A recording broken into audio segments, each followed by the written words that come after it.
முன்னாடி அம்சம் கமலம். முன்னாடி அம்சம் முன்னாடி அம்சம் கமலம். இனி ஃபாலோ அப் கொஸ்டின்ஸ் போன Q&A அதுக்கு ஃபாலோ அப் கொஸ்டின்ஸ் மாதிரி எடுத்துக்கலாமா? ஏன்னா போன இதுல நிறைய விஷயங்கள் இருக்கு. எடுத்துக்கலாம் சுவாமி. அதுக்கு ப்ரீவியஸ் செஷன்ல கூட ஏதோ ஒரு ஃபாலோ அப் क्वेश्चन கேட்டிருக்கா ஒருத்தர். Why is Kaustubam a representation of Jivatma Tattvam? அப்படின்னு அந்த போன செஷனுக்கு முந்தின செஷன் நினைக்கிறேன். சங்கீர்த் அது நான் அட்ரஸ் பண்ணிட்டேன் செப்பரேட்டால. கௌஸ்துபம் வந்து குலசேகர பெருமாள் ஒவ்வொருத்தர் ஒவ்வொரு அம்சம்னு ஏன் சொல்றா அப்படின்னு பேரு உத்பிரேக்ஷைன்னு பேரு. அதெல்லாம் வந்து once you start getting to know the details என்ன தெரியுமா, this is not the time for getting to know about it. நான் அதான் சொன்னேன். நான் அதெல்லாம் சொன்னா அது எப்படி இப்படி அது எப்படி அப்படின்லாம் வரும். நந்தக அம்சம் எப்படி, இவரோட அம்சம் எப்படி, அவரோட அம்சம் இதெல்லாம் அவளுக்கு தெரியும். குருவாச்சாரியர்கள்ன்றவ வந்து ரொம்ப ஒரு எக்ஸால்டட் ஸ்டேட்ல இருந்தா. அவ சொல்ற சில விஷயங்கள் அவ சொல்றது பேசாம எடுத்துக்கணும். ரங்கநாதர் வந்து மூலவரா இருந்தவர் வந்து அச்சையில இருந்தவர் எழுந்தார், திருவிளக்கு பிச்சன் இடிச்சார் அப்படின்னு சொன்னா இதெல்லாம் ஹூ இஸ் இட் பாசிபிள் அப்படின்னு ஒருத்தர் கேட்டா அவளை கொஞ்ச நாளைக்கு நம்ம பக்கத்துல வராம பாத்துக்கணும். ஏன்னா நமக்கும் அதே கொஸ்டின் வந்துடும். அடுத்தது there are certain things that have happened, or there are certain things that they know and we need to accept that. அது வந்து எக்ஸ்பீரியன்ஸ்ல தான் ஒருத்தருக்கு உண்டாகும். அனுபூதின்னு பேரு. அந்த மாதிரியான ஒரு டிவைன் பர்சனாலிட்டியை மீட் பண்ணி அது மாதிரியான இன்டராக்ஷன்ஸ் எல்லாம் உண்டு. இதெல்லாம் இருக்கு. அது மாதிரியான ஆட்கள் இல்லாததுனாலே நமக்கு அந்த எக்ஸ்பீரியன்ஸ் இல்லாதனால it is very very difficult to comprehend. அது என்ன கடைசியில தியரியாவும் ரூல்ஸாவும் போயிடும். உடனே it is subject for questioning. அதனால சிலதெல்லாம் faith related. You have to give respect for faith. ஃபெய்த்ன்றது ஒன்றை வந்து எல்லாத்தையுமே நான் லாஜிக்கலாவே புரிஞ்சுப்பேன் அப்படின்னு சொன்னா that is utter foolishness. Because logic வந்து இட் ஹாஸ் அன் எண்ட். தர்க்காந்தம்னு சொல்லி லாஜிக்கு ஒரு லெவலுக்கு மேல போக முடியாது. ஃபார் எக்ஸாம்பிள் பேரடாக்ஸ் இருக்கு. பேரடாக்ஸே வந்து லாஜிக்கால ஒண்ணும் பண்ண முடியாதுக்கு பேர் தான் பேரடாக்ஸ் பேர். By logic you cannot do you cannot address. That is what is known as paradox. அது மாதிரிலாம் இருக்கு. அதனால let us not get into those kind of questions. நமக்கு இன்னைக்கு பிராக்டிக்கலா இருக்கக்கூடிய நிறைய விஷயங்கள் சேலஞ்சஸ் இருக்கு.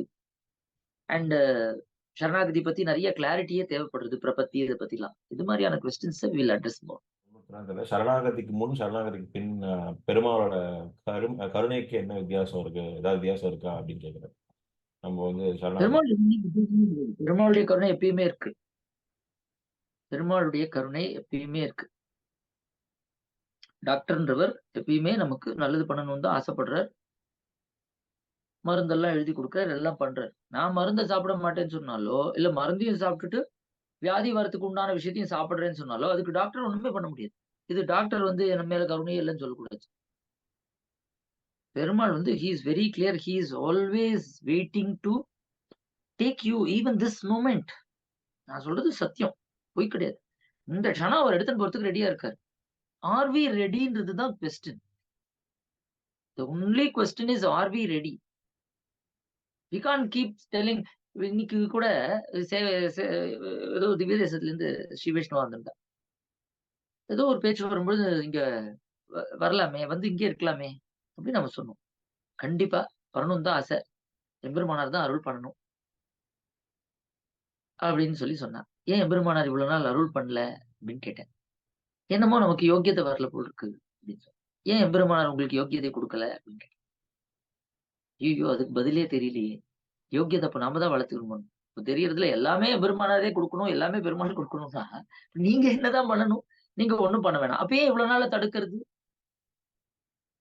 You need to understand where this argument is going. இதுல என்ன தெரியுமா ஆகும்?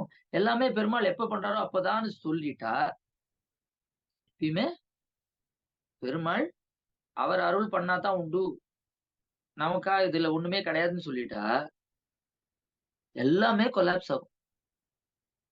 ஏன்னா சம்பிரதாயம் எதுவுமே வேண்டாம். பெருமாள் எப்ப அருள் பண்றாரோ பண்ணட்டும். அவர் எப்ப எனக்கு எப்ப ஞானம் கொடுக்குறாரு கொடுக்கட்டும். எப்ப அவர் எடுத்துக்கிறாரோ எடுத்துக்கிட்டோம். நான் அவருடைய உடைமை. அவருக்கு தெரியாத என்ன எப்ப எடுத்துக்கணும்னு. நாம அதுக்கு எதாவது பண்ணணுமா? What is this? இது நம்ம சம்பிரதாயம் கிடையாது. இது சத் சம்பிரதாயமே கிடையாது. இது வந்து ஒரு பெரிய இல்யூஷன். இது இந்த மாதிரி சொல்றதெல்லாம் மிஸ்கன்செப்ஷன்ஸ். அதனால பெருமாள் நமக்கு வந்து கருணை பண்றதுக்கு எந்த காரணமும் தேவையே கிடையாது. He is waiting. நாம தான் தடுத்துட்டு இருக்கோம் அதை. அந்த தடுக்கிறதுக்கு பேர் தான் பிரதிஷேதம். What is it known as? அதுக்கு பேரு பிரதிஷேதம். அதாவது தடுக்கிறது. எப்படி தடுக்கிறதுனா, பெருமாளுக்கு நம்ம சொன்னோம் இல்லையா, இந்த he has devised this. இந்த லீலா விபூதின்றது அவர் ஒரு கிரமம் வச்சிருக்காரு. அதான் அவனிட்ட கட்டளைன்னு பேரு. ஒரு ஆத்மாவானது தன்னுடைய பயணத்திலே தன்னுடைய ஞானத்தை அதிகரித்துக் கொண்டு முடிவாக எம்பெருமானை முழுவதுமாக உணர்ந்து எம்பெருமானுக்கும் நமக்கும் உண்டான தனக்கும் உண்டான உறவை உணர்ந்து எம்பெருமானை அடைதல். இதுதான் இதுல கிரமம். பெருமாளே நீயே வந்து என்ன எடுத்துட்டாதான் உண்டு, நானா வந்து இதெல்லாம் பண்றதுக்கு இல்ல அதெல்லாம் பண்றதுக்கு இல்லைன்னா அப்ப பெருமாள் நம்மளோட கொஞ்சம் புத்திசாலி. அவர் என்ன பண்ணுவார், உன்னாலதான் எதுவுமே பண்ண முடியல, அப்புறம் ஏன் வேற ஏதோ பண்ற, பேசாம உட்கார ஒரு இடத்துல, சாப்பிடாத, எதுவுமே பண்ணாத, அப்படியே உட்காரு, மயக்கம் போட்டு அப்படியே போறதுதான் போ, நான் தான் எல்லாம் பண்ணணும், உண்மையிலேயே நம்புறியான்னு பார்ப்போம் அப்படின்னு பெருமாள் கவுண்டர் பண்ணுவார். உண்மையிலேயே அப்படியே உட்காந்துட்டு பேசாம என்னால ஒண்ணும் பண்ண முடியாதுன்னு இருந்தா கண்டிப்பா பெருமாள் வந்து ஹி வில் டேக் ஓவர். வாழும் சோம்பர்னு பீரவாளுக்கு அதான் ஆழ்வார்கள். நம்ம ஆழ்வார்லாம் அப்படியேதான் இருந்தார். நான் அசைச்சாலே ப்ராப்ளம். அத்தியந்த பாரதம். நீ உள்ள புகுந்து நீயா செஞ்சுட்டாலே ஒழிய நான் எதையும் செய்ய மாட்டேன்னு சொன்னார். அந்த ஸ்டேட்டுக்கு போனா கண்டிப்பா பெருமாள் எல்லாத்தையுமே செய்வார். அந்த ஸ்டேட்டை விரும்புறாரு பெருமாள். இன்ஃபேக்ட் பட் நம்ம அந்த ஸ்டேட்டுக்கு எல்லாம் போறது இல்ல. நம்ம பக்கத்துல இருக்கிற ஸ்டேட்டுக்கு எல்லாம் போயிட்டு இருக்கோம்.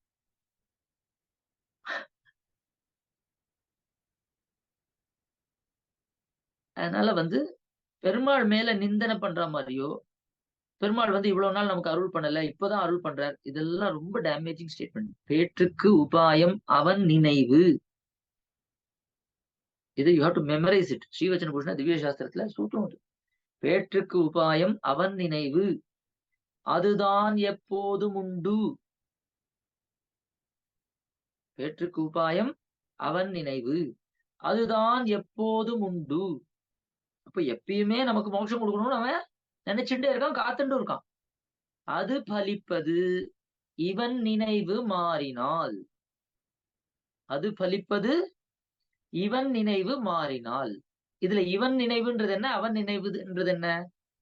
அவன் நினைவுன்றது அவனுடைய ரட்சணம், நாம இவனை காப்பாத்துவோம் அப்படின்ற நினைவு. நான் காப்பாத்துறேன் அப்படின்னு இருக்கு. இவன் நினைவு என்ன தெரியுமா, நான் என்ன காப்பாத்திக்கிறேன் அப்படின்ற நினைவு. இந்த ஸ்வரக்ஷண சிந்தை, நான் என்ன காப்பாத்திக்கிறேன்ற சிந்தை என்னைக்கு மாறுறதோ, மாறி எம்பெருமான் தான் என்ன காப்பாத்தணும்னு இவன் என்னைக்கு தன்னுடைய ரட்சணத்தை விடுறானோ, திரௌபதி கையை தூக்கின உடனே புடவை வந்துருச்சு. இதுக்கு மேல ஒரு எளிமையான உதாரணத்தை நம்ம சொல்லவே முடியும். கஜேந்திரன் தன் முயற்சியில பண்ணிட்டு இருக்கிற வரைக்கும் அங்க வரல பெருமாள். அவ்வளவுதான் ஆதி மூலமேன்னு நாராயணாவோ மணிவண்ணா நாகனையாய் வாராய் என் ஆரிடரை நீக்காய் அப்படின்னு சொன்ன க்ஷணத்துல என வெகுண்டு தீராத சீற்றத்தால் சென்னிரண்டு கூறாக ஈராவதனை இடர்கடிந்தான் என்பெருமான் பேராயிரமுடையான். சரியா? அதனால பேற்றுக்குப்பாயம் அவன் நினைவு, அதுதான் எப்போதும் உண்டு. அது பலிப்பது இவன் நினைவு மாறினால். அப்போ நம்ம கையில நம்ம ஒண்ணும் பெருசா செய்ய வேணாம் மோட்சத்துக்கு. ஆனா நாம அனுமதிக்கணும், எம்பெருமானை நம்மை ரட்சணம் செய்ய அனுமதிக்கணும். சரி நான் அனுமதிக்கிறேன்னா, நான் தான் சொன்னேனே, கையை நீட்டி வச்சுட்டு என்ன அடி அப்படின்னு சொன்னா கை அடிக்கவே அடிக்காது நம்மள. இதெல்லாம் இந்த லிப் சர்வீஸ். நன்னா அடி, என்ன நன்னா அடின்னு சொன்னாலும் அடிக்காது. வாயால சொல்றதுனால எல்லாம் ஒண்ணு நடக்கவே நடக்காது. It is an expression from the bottom of our heart. ஆத்மா உணர்ந்து எனக்கு உன்னை விட்டா யாரும் கிடையாது, அது எப்படி வெளியில வரும்னும் பொழுது ஒரு பிரஷர்ல தான் வெளியில வரும். அதான் திரௌபதியினுடைய சிச்சுவேஷன், கஜேந்திரனுடைய சிச்சுவேஷன், இதெல்லாம் சொல்றா. இதெல்லாம் சொல்றதுக்கு காரணம் என்ன அப்படின்னு சொன்னா, இந்த மாதிரியான இதுலதான் we will get exposed. ஒரு கஷ்டம்னு வரும்பொழுதோ, ஒரு நெருக்கடி வரும்பொழுதுதான் நம்ம உண்மையிலேயே நாம நம்மளை காப்பாத்திக்கிறோமா, இல்ல எம்பெருமான் காப்பாத்துறதுக்கு பேசாம அப்படியே இருக்கோமா அப்படின்னு. நன்னா பேங்க் பேலன்ஸ் இதெல்லாம் செட் பண்ணிட்டு நம்ம கம்ஃபர்டபுளா இருக்கிற சமயத்துல பெருமாள் தான் ரட்சகன் சொல்றதுலாம் ஈஸி டயலாக்ஸ். அது டசன்ட் ஹெல்ப். இது எத்தனை தடவை சொன்னாலும் இட்ஸ் வெரி சேலஞ்சிங். ஏன்னா பெருமாள் சர்வசக்தி, அவனால எல்லாமே பண்ண முடியும். அது ஒத்துக்கிறேடா, நான் கண்டிப்பா ஒத்துக்கிறேன்டா. அப்படி என்ன பயம், தைரியமா இறங்குங்களேன் அவனை நம்பி அப்படின்னா அது எப்படி? அப்ப பெருமாளுக்கு சர்வசக்தி இல்லையா? இல்ல ஒருவேளை பெருமாள் பண்ணலைன்னா, பெருமாள் தான் பண்றதுக்கு காத்துட்டு இருக்கான்னு இவ்வளவு சொல்றாளே, பேற்றுக்கு உபாயமா அவன் நினைவு அதுதான் எப்போதும் அவன் காத்துட்டு இருக்கான் உங்களுக்கு. அது எப்படி? அப்போ குருவாச்சாரியர்கள் எல்லாம் எனக்கு வேணுங்கிற போது இந்த எனக்கு வேணுங்கிற மாதிரி நான் தொட்டுப்பேன் ஊர்கா மாதிரி. ஆழ்வார் அப்படி சொல்லியிருக்காரு, எம்பெருமானார் இப்படி சொல்லியிருக்காரு, மனோன்மணியில் அப்படி சொல்லியிருக்காரு. எனக்கு ஏத்த மாதிரி அங்கங்க தொட்டுண்டு யூஸ் பண்ணிட்டு நான் அது பிரகாரம் இருக்கேன்னு நானா ஒரு கற்பனையில ஒரு வாழ்க்கை வாழ்வேன். அதுலதான் நமக்கு ப்ராப்ளமே. ஆனா இத சொல்லும் பொழுதே ஜஸ்ட் கொஞ்சம் நீங்க நான் ஒரு ஒரு சின்ன ஒரு வீடியோ உங்க மனசுல இருக்கிறத சொல்றேனே, பட பட பட பட படன்னு உங்களுக்கு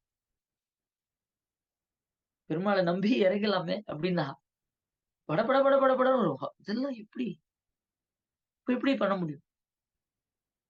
அவ்ளோ உள்ள வந்து அதுக்கு காரணம் என்னன்னா பாப விசேஷம். பாபம்ன்றது என்ன? அட்டாச்மெண்ட். எதுல? சம்சார விஷயத்துல. இதுல அவ்வளவு அட்டாச்மெண்ட் இருக்கிறதுனால இதை இழந்துட்டா இதை இழந்துட்டா பெருமாள் கிட்ட போறதுன்றது அப்படின்னு உள் மனசு சொல்லிட்டு இருக்கு. வெளி மனசு இப்பதான் கொஞ்சம் கத்துக்க ஆரம்பிச்சதுனால அங்கதான் போகணும்னு ஆசையா இருக்கு, என்ன பண்றது விட முடியலையே அப்படின்னு சொல்றது. You see the dialogue? அது உள்ள இருந்து வெளியில எடுக்கணும். அதை எடுத்து, ஏன்னா நம்ம நினைச்சுட்டு இருக்கோம் நம்ம பெருமாள் கிட்ட போகணும்னு ஆசை, எனக்கு மோட்சம் தான் வேணும், எல்லாம் புரியுறது, நான் ஒத்துக்கிறேன்னு சொல்றது எல்லாமே சுஷ்கம், வெளியில பூச்சிட்டு இருக்கு. உள்ள உட்கார்ந்துட்டு இருக்கிற ஆளு எனக்கு இதுதான் வேணும்,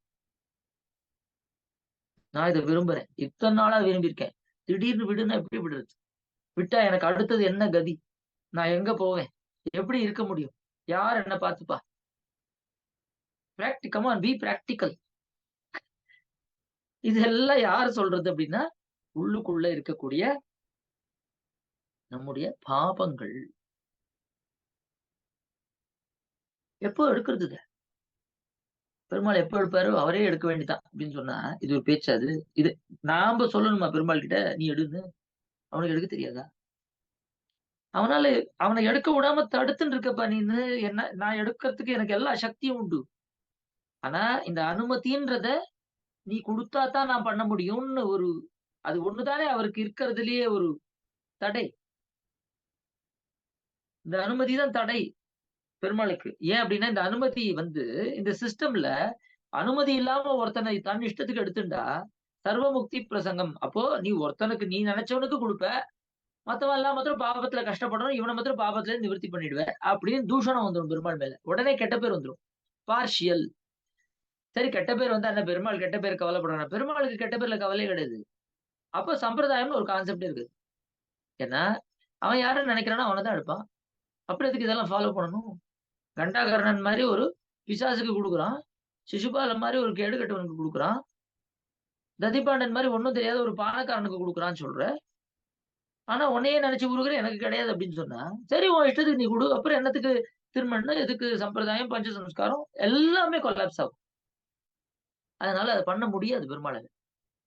பின்னையே அங்க அதெல்லாம் பண்றாருன்னா அது இப்படி கண்டாகர்ணனுக்கே கொடுத்தேன்னா காலை வந்து விழுந்தவனுக்கு நான் கொடுக்க மாட்டேன்னா நமக்கு விசுவாசத்தை கொடுக்கறதுக்காக. அட கண்டாகர்ணனுக்கும் சிசுபாலனுக்கும் கொடுத்தவனுக்கு உனக்கு கொடுக்கறதுல எனக்கு என்னப்பா? தைரியமா நீ நம்பு, நான் உன்னை பாவத்தை வச்சு உன்னை தள்ள மாட்டேன் அப்படின்னு விசுவாசத்தை கொடுக்கறதுக்காக ஒன்னு ரெண்டு இன்ஸ்டன்சஸ்ல இதெல்லாம் டெமான்ஸ்ட்ரேட் பண்றது. எத்தனை தடவை கண்டாகர்ண மாதிரி எத்தனை பேருக்கு மோட்சம் கொடுத்துருக்காரு? ததிபாண்டம் மாதிரி எத்தனை பேருக்கு கொடுத்துருக்கு? ஒரு ஊமைக்கு எம்பெருமானார் திருவடியை தலையில வச்சு எல்லாத்தையும் பண்ணாரு, அது மாதிரி எத்தனை பேருக்கு பண்ணிருக்காரு இல்லையா? அதனால இந்த மாதிரியான எக்ஸாம்பிள்ஸ் என்ன, வாட் டு தே கன்வே அப்படின்னு சொன்னா எம்பெருமான் அவனால யாருக்கு வேணா மோட்சம் கொடுக்க முடியும், யாருக்கு வேணா கொடுக்க முடியும். ஆனா உன்னுடைய அனுமதியை எதிர்பார்க்கலாம், ஒரு அனுமதியை எதிர்பார்க்கலாம். எதுக்காக அப்படின்னு சொன்னா நீ முழு மனசோட அவனிடத்துல ஈடுபாடு இருக்கா உனக்கு? கண்டாகரனும் சிசுபாலனும் ஒரு மோட்சம் போறாங்க அப்படின்னா என்ன மோட்சம் அது? பெருமாளை உணர்ந்து உறவாடி அவனிடத்துல நீதான் எனக்கு எல்லாம், நீதான் என்ன படைச்சிருக்க, உன்னை விட்டுட்டேனே, இத்தனை ஜென்மங்கள் உன்னை பிரிஞ்சிருந்தேன், எவ்வளவு மோசமான ஆள் நான்.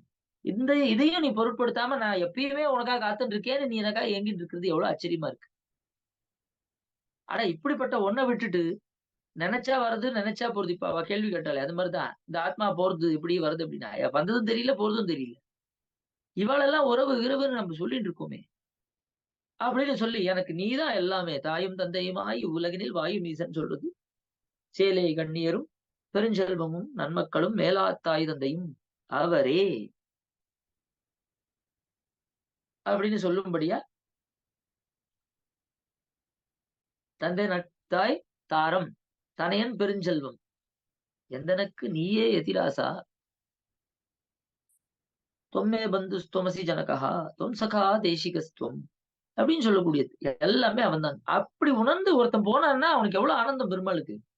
அப்படி ஒரு ஆள் இல்லைன்னு அவன் வருத்தப்படுறான்,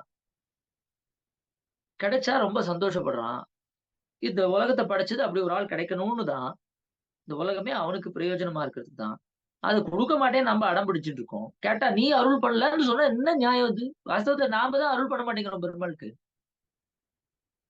சரணாகதிக்கு முன்னாடியும் பின்னாடியும் அந்த பையன் கேட்டிருக்கானே, முதல்ல கருணை நாம தான் பண்ணணும் பெருமாளுக்கு. பெருமாள் நமக்கு கருணையே பண்ண வேண்டாம். நீ முதல்ல கருணை பண்ணா போறோம் பெருமாளுக்கு. ஐயோ ரொம்ப நாளா காத்துட்டு இருக்கான், ரொம்ப ஜென்மமா காத்துட்டு இருக்கான், எத்தனையோ பேர்கிட்ட காத்துட்டு இருக்கான், எவனும் வர மாட்டேங்கிறான், நாம போவோம் கொஞ்சம் அவன் மேல கருணை பண்ணி அப்படின்னு. Every thing is actually opposite. நம்ம சொல்றதெல்லாம் பார்த்தா நமக்கு அவர் கருணை கொடுக்கணும், நமக்கு மோட்சம். அவர் நீ வந்தா எனக்கு லாபம் சொல்றாரு. இவன் எனக்கு எப்போ மோட்சம் கிடைக்கும், எனக்கு எப்போ ஆனந்தம்ன்றான். எல்லாமே தலைகீழது. வாஸ்தவத்துல இட்ஸ் த அதர் வே. ஏங்கறது அவன், துக்கப்படுறது அவன். அங்கேயும் கைவல்யம்ன்ற ஒரு தாழ்ந்த மோட்சம் இருக்கு, அங்கேயும் வெறும் கேவல அனுபவிக்கப்படுறது இருக்கு, சோப்பிரயோஜனம் இப்படிலாம் இருக்கு. அதனால பெருமாள் கிட்ட கருணை பத்தி பேசவே கூடாது. பெருமாள் கருணையே வடிவானவர். நாம கருணை பண்ணணும் பெருமாள் கிட்ட, அவ்வளவுதான். சரணாகதிக்கு அப்புறம் நாம தான் கருணை பண்ணணும். கிளியர் அது? Very clear sir. இதுல ஏதாவது கேள்வி இருந்தா சொல்லுங்க. இதுல ஒரு ஃபாலோ கொஸ்டின். உள்ளேந்து கருணை சொல்றோம், உள்ளேந்து வெளில வரணும் சொல்றீங்களா? சாதிச்சிங்களா? சொல்லுங்க. அதுக்கு என்ன முயற்சி எடுக்கணும், எது பண்ணணும்? உள்ள அந்த பாவத்தை தடுக்குது இல்லையா? இந்த இந்த ஜார்கன்ஸ்ல இருந்து we should come out. பாபம்னா என்ன அப்படின்னா, பாபம்ன்றது it's these are all named for beginners. என்னுடைய அண்டர்ஸ்டாண்டிங்ல சொல்றேன். After having been associated with me இந்த Q&A செஷன்ஸ்ல நீங்க இனிமேல் இந்த பாபம் இதெல்லாம் சொல்லக்கூடாது. பாபம்னு சொல்லக்கூடாது. பாபம்ன்றது என்ன அப்படின்னா, சம்சார விஷயத்துல ஏதோ ஒரு அனித்திய வஸ்து மேல ஆசைக்கு பேர் தான் பாபம். அச்சித் சம்பந்தத்துல ஆசைப்படுறதுக்கு தான் பாபம். அச்சித் சம்பந்தம்ன்றது இந்த உடம்புல இருந்து இதை பாதுகாக்கணும், இது கதா ஆயிடுமோ அப்படின்னு நினைக்கிறதுல இருந்து, இது சம்பந்தப்பட்ட இதே தேக சம்பந்தத்துல வந்த நம்ம உற்றார் உறவினர், நம்ம பொருள், இதெல்லாம் இது மேல இருக்கிற ஆசை தான் பாபம். இது பாபத்தை நம்மளுடைய பாப வாசனையினால்தான் இதுல ஆசை இருக்கு. இதை உடைக்கிறதுக்கு ஒரே வழி ஞானம் தான். நான் சொல்றேன், கண்ணு முன்னாடி நம்ம போகத்தான் போறோம். ஒரு நாள் இந்த உடம்பு அப்படியே விட்டுட்டு போறோம். இந்த கூடி இருக்கிற ரிலேஷன்ஸ் அப்படியே விட்டுட்டு போறோம். இங்க நம்ம சம்பாதிச்ச பொருள் எல்லாம் விட்டுட்டு தான் போறோம். வேற ஒரு உடம்பு தான் கிடைக்க போகுது இன்கேஸ் ஜென்மா இருந்தா. இதுல சம்பாதிச்சதோ இதுல இருக்கிற எல்லாமே அப்படியே அப்படியே அப்ரப்டா தான் போறோம். பிளான் பண்ணி எல்லாம் விட்டுட்டு போறது இல்ல. Abrupt, because you don't know when we are going. When you know it is, when you know that none of these things are yours. யார் பிடிச்சிட்டு இருக்கா? ஏன் பிடிச்சிட்டு இருக்கீங்க? நம்ம பிடிச்சிட்டு இருக்கோம். அதுதான் ஒருத்தர் ஃபாலோ அப் கொஸ்டினா கேட்டிருக்காரு. உங்கள் வார்த்தைகளை கேட்டு நிறைய திருத்திக் கொண்டிருக்கிறேன். தேகாத்மா அபிமானம் போவதற்கு என்ன செய்ய வேண்டும்? விஷயாந்தரத்திலிருந்து விலகி பகவத் விஷயத்தில் மனதை வைத்தால் கூட ஏனோ திருப்தி இல்லை, ஆச்சாரியன் அபிமானம் இல்லையோ என்று நினைக்க தோன்றுகிறது. அடியேன் என்ன செய்ய வேண்டும்? திருத்தி பண்ணிக்கொள்ள பிரார்த்திக்கிறேன். தேகாத்மா அபிமானம் வேற, தேகத்து மேல இருக்கிற அபிமானம் வேற. இது ரெண்டும் பிரிச்சுக்கணும். தேகத்து மேல இருக்கக்கூடிய அபிமானம்ன்றது மெட்டீரியல் அட்டாச்மெண்ட். தேகாத்மாபிமானம்னா என்னன்னா, இந்த தேகம்தான் ஆத்மான்னு ஒரு பிரமை அது. இது ரெண்டுத்துக்கும் டோட்டலி தே ஆர் டிஃபரெண்ட். தேகாபிமானம்னா தேகத்தை பாதுகாக்கிறது, பொத்தி பொத்தி வச்சுக்கிறது, இதுதான் அப்படின்னு. அதுக்கு காரணம் என்னன்னா தேகாத்மாபிமானம். தேகாத்மாபிமானம்னா என்னன்னா, இந்த தேகம் தான் ஆத்மா, இதை தாண்டி ஆத்மான்னு ஒண்ணு கிடையாது, அது நித்திய வஸ்துன்னு தெரியல அவனுக்கு, அதை யாரும் அழிக்க முடியாதுன்னு தெரியல. வெறும் தன்னுடைய ஞானத்தினால அது பெருமாளை அறியாம தள்ளி இருக்கே தவிர பெருமாள் கிட்ட இருந்து பிரிக்கவே முடியாது நம்மள. See, we are never ever inseparable from Perumal physically. பெருமாளை பெருமாளுக்கும் நமக்கும் உண்டான பிணைப்பை பிரிக்கவே முடியாது எப்பயுமே. எப்பயும் நம்ம பிரிஞ்சது இல்ல, எப்பயும் பிரிக்கவே முடியாது. தட் இஸ் வை பிசிக்கல் செப்பரேஷனே கிடையாது. அப்ப இதுக்கு பேர் என்னன்னா, it is not as functional separation. நம்முடைய அறிவுனால நம்ம எம்பெருமானை பிரிஞ்சிருக்கோம், அவனை உணராம இருக்கோமே ஒழிய பிசிக்கலா எம்பெருமானை விட்டு பிரிஞ்சு இருக்கவே முடியாது. அந்தரியாமையா உள்ளதானே இருக்கான், பிரிக்கவே முடியாது. புரியுதா? எம்பெருமான நம்ம இடத்துல இருந்து பிரிக்கவே முடியாது. ஆனா நம்ம இடத்துல இருந்து எம்பெருமானை பிரிக்கவே முடியாது. எம்பெருமான் நமக்குள்ளேயே இருக்கான், அவன் தான் உண்மையான உறவு. எத்தனை ஜென்மம் எடுத்தாலும் நம்ம கூடயே இருக்கிறவன் அவன் தான். உடம்பு மாறிண்டே இருக்கும், ஆளுங்க மாறிண்டே இருப்பாங்க, சொத்து மாறிண்டே இருக்கும், எல்லாமே மாறும். மாறாத ஒரே ஆள் அவன் தான் கூடவே இருக்கான்ற அந்த அறிவு வரணும். இந்த அறிவு வரமாட்டேங்குது. அந்த அறிவு வந்தா அவன்கிட்ட உறவு உண்டாகும். அன்பார்ச்சுனேட்லி அவன் நாம நினைக்கிற மாதிரி ஒரு ரூபத்தை எடுத்துன்னு வரல, உள்ளுக்குள்ள உட்கார்ந்து நமக்குள்ள உட்கார்ந்துட்டு இருக்கான். நமக்குள்ள உட்கார்ந்துட்டு இருக்கிறதுனால வெளியில பார்த்தாதான் நமக்கு புரியுது. அப்படிதான் பழகி இருக்கணும்.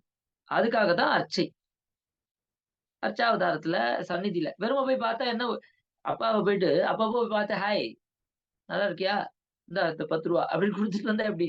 அப்பாவோட உறவாடுறது, அம்மாவோட உறவாடுறது கூட இருக்கிறது தான். அது மாதிரி அதுக்கு தான் நான் திருப்பி திருப்பி சொல்றது, அர்ச்சா சந்நிதிகளுக்கு கைங்கரியத்துக்கு வாங்கோ. பெருமாள் நம்முடைய அப்பா அம்மா பட்னியா இருக்கிறதும் கேடு நடக்கிறதும் அதெல்லாம் நம்ம பார்த்துட்டு எடுத்து டொனேஷன் அனுப்புறதுல என்ன பிரயோஜனம்? அப்போ நமக்கும் இதே மாதிரி நம்முடைய பசங்க டொனேஷன் தான் அனுப்புவாங்க. And that is exactly what is happening today. அம்மா அப்பாவில யார் பாத்துக்கிறதுக்கு ரெடியா இருக்கா? ஏதோ பணம் கொடுக்குறேன், யாரா பார்த்துட்டா சந்தோஷம், யா சரியான பிடுங்கல் அப்படின்னு தான் சொல்றா கூசாம. அண்ட் இது எல்லாமே நாம பெருமாளுக்கு பண்ற துரோகத்தினால உண்டாகிறது தான். இட் இஸ் a ரிஃப்ளெக்ஷன், தர்ப்பணம்னு பேரு. நாம எல்லா இடத்துலயும் கருணையோட இருந்தோம்னா பெருமாள் இடத்துல போய் கருணையை கேட்கும் பொழுது, நீ நான் உன்னிடத்துல கருணை பண்ணணும்னா நீ யார் இடத்துல கருணை பண்ணன்னு கேட்டார்னா, நீ இவ்வளவு தாழ்ந்தவன், உன்னிடத்துல நான் கருணை பண்ணணும்ன்றியே, உன்னை விட தாழ்ந்த ஒரு ஆள் கிட்ட நீ கருணை பண்ணிருக்கியா? உன்னை விட தாழ்ந்தவனை நீ மேல கொண்டு வந்திருக்கியா? உன்னை விட தாழ்ந்தவனை நீ மன்னிச்சிருக்கியா? இதெல்லாம் அவர் திருப்பி கேட்பார். அதுக்காகத்தான் சோசியல் சேரிட்டின்னு வச்சிருக்கு. சேரிட்டின்னு எதுக்கு வச்சிருக்கு அப்படின்னா, reaching out to those under privilege people. அவளுக்கு நம்ம பண்ணும் பொழுது பெருமாள் அட உனக்கும் இவ்வளவு இருக்கா, எனக்கும் உன் மேல அவ்வளவு இருக்கு அப்படின்னு அவன் நம்ம மேல ரொம்ப இட் வில் ஒர்க். உடனே பெருமாள் அப்ப கருணை பண்ணலையான்னு கேட்க கூடாது. பெருமாளுடைய கருணையை தடுக்கிறது நாம இன்னொருத்தர்கிட்ட அந்த கருணையை காட்டாம இருக்கக்கூடிய எண்ணம். நம்ம முன்னாடி இதையும் சொல்லியிருக்கோம், பெருமாளுடைய அருள் எல்லாம் நீ டிமாண்ட் பண்ணவே வேண்டாம், உடனே எனக்கு அருள் பண்ணு, இந்த க்ஷணமே அப்படியே ஒரு மேஜிக் மாதிரி மாத்திட்டீங்கன்னா அப்படி மாத்த முடியாது. இது கிரமத்துலதான் போகும். டாக்டர் கிட்ட போய் ஒரு வியாதியை சொன்னோம்னா அந்த வியாதியை பார்த்துட்டு இந்த 30 நாளைக்கு டேப்லெட் சாப்பிட்டு சரியா போயிடும்னா, 30 நாளைக்கு எதுக்கு சாப்பிடணும், ஒரே நாள்லயே 30 டேப்லெட் சாப்பிடுறேன்னு சாப்பிட்டா வியாதியை விட மோசமா இது ஆயிடும். இதுவே புது வியாதி ஆயிடும், இல்ல ஆளையும் காலி பண்ணிடும். அது மாதிரி பெருமாள் கிட்ட போய் ரொம்ப பிரஷர் போட்டு எனக்கு அருள் கொடு அருள் கொடுன்னு மிரட்டக்கூடாது, டிமாண்ட் பண்ணக்கூடாது. அவர் அருள் பண்ணிட்டே தான் இருக்கார். அதனால Perumal is physically never ever separated. Perumal நம்ம கூடயே இருக்கார், அகவாயிலே அணைத்து கொண்டு. உள்ளே இருந்துட்டு நாம அவனை உறவாடலைனாலும் அவன் நம்மளோட உறவாடின்னு தான் இருக்கான். உடன்கேடனாய், உனக்கு வர துக்கம் அவனுக்கும் துக்கமா இருக்கு, நாம நினைச்சிட்டு இருக்கோம் நாம தான் துக்கப்படுறோம். உள்ள அவன் உடன்கேடனாய், இவனுடைய கேடு தன்னுடைய கேடாய் நினைத்து கொண்டு தூங்கக்கூடிய உறங்குகிற பிரஜையை தாய் முதுகிலே அணைத்து கொண்டு இருக்கா மாதிரி அப்படி உறவாடி இருக்கார் பெருமாள். அதனால நம்ம உள்ள இருந்து அதை வர வைக்கணும்னா ஞானம் தான் அதை உடைக்கும். பட் அந்த ஞானமும் அதுபடி யார் அனுஷ்டிக்கிறாளோ அவ சொன்னதை வேலை செய்யும். அனுஷ்டிக்காதவா சொல்றதுன்றது வந்து அது மீனிங்லெஸ். இன்க்ளூடிங் விலக்ஷண மோட்சாதிகாரி நிர்ணயத்துல எடுக்கிறார். I will make a statement. அது பங்கி தான் அது. சோ இது என்னுடைய அபிப்பிராயம் கிடையாது. பட் அது பங்கி நான் சொல்ல வேண்டிய அவசியம் இருக்கு. வேஷ்யா கூறும் பதிவிரதா தர்மம் போலேன்னு எடுக்கிறார். அனுஷ்டானம் இல்லாத ஆச்சாரியனாக இருந்தாலும் அவன் அவன் சொல்லக்கூடிய உபதேசமோ மந்திரமோ ஹாஸ்யாஸ்பதங்களாய் இவெல்லாம் இந்த ஆள்லாம் போய் சொல்றான் பாரு அப்படின்னு சொல்லக்கூடியது எது மாதிரின்னா வேஷ்யா கூறும் பதிவிரதா தர்மம் போலே அப்படின்னு எடுக்கிறார். தர்மம் நன்னாதான் இருக்கு.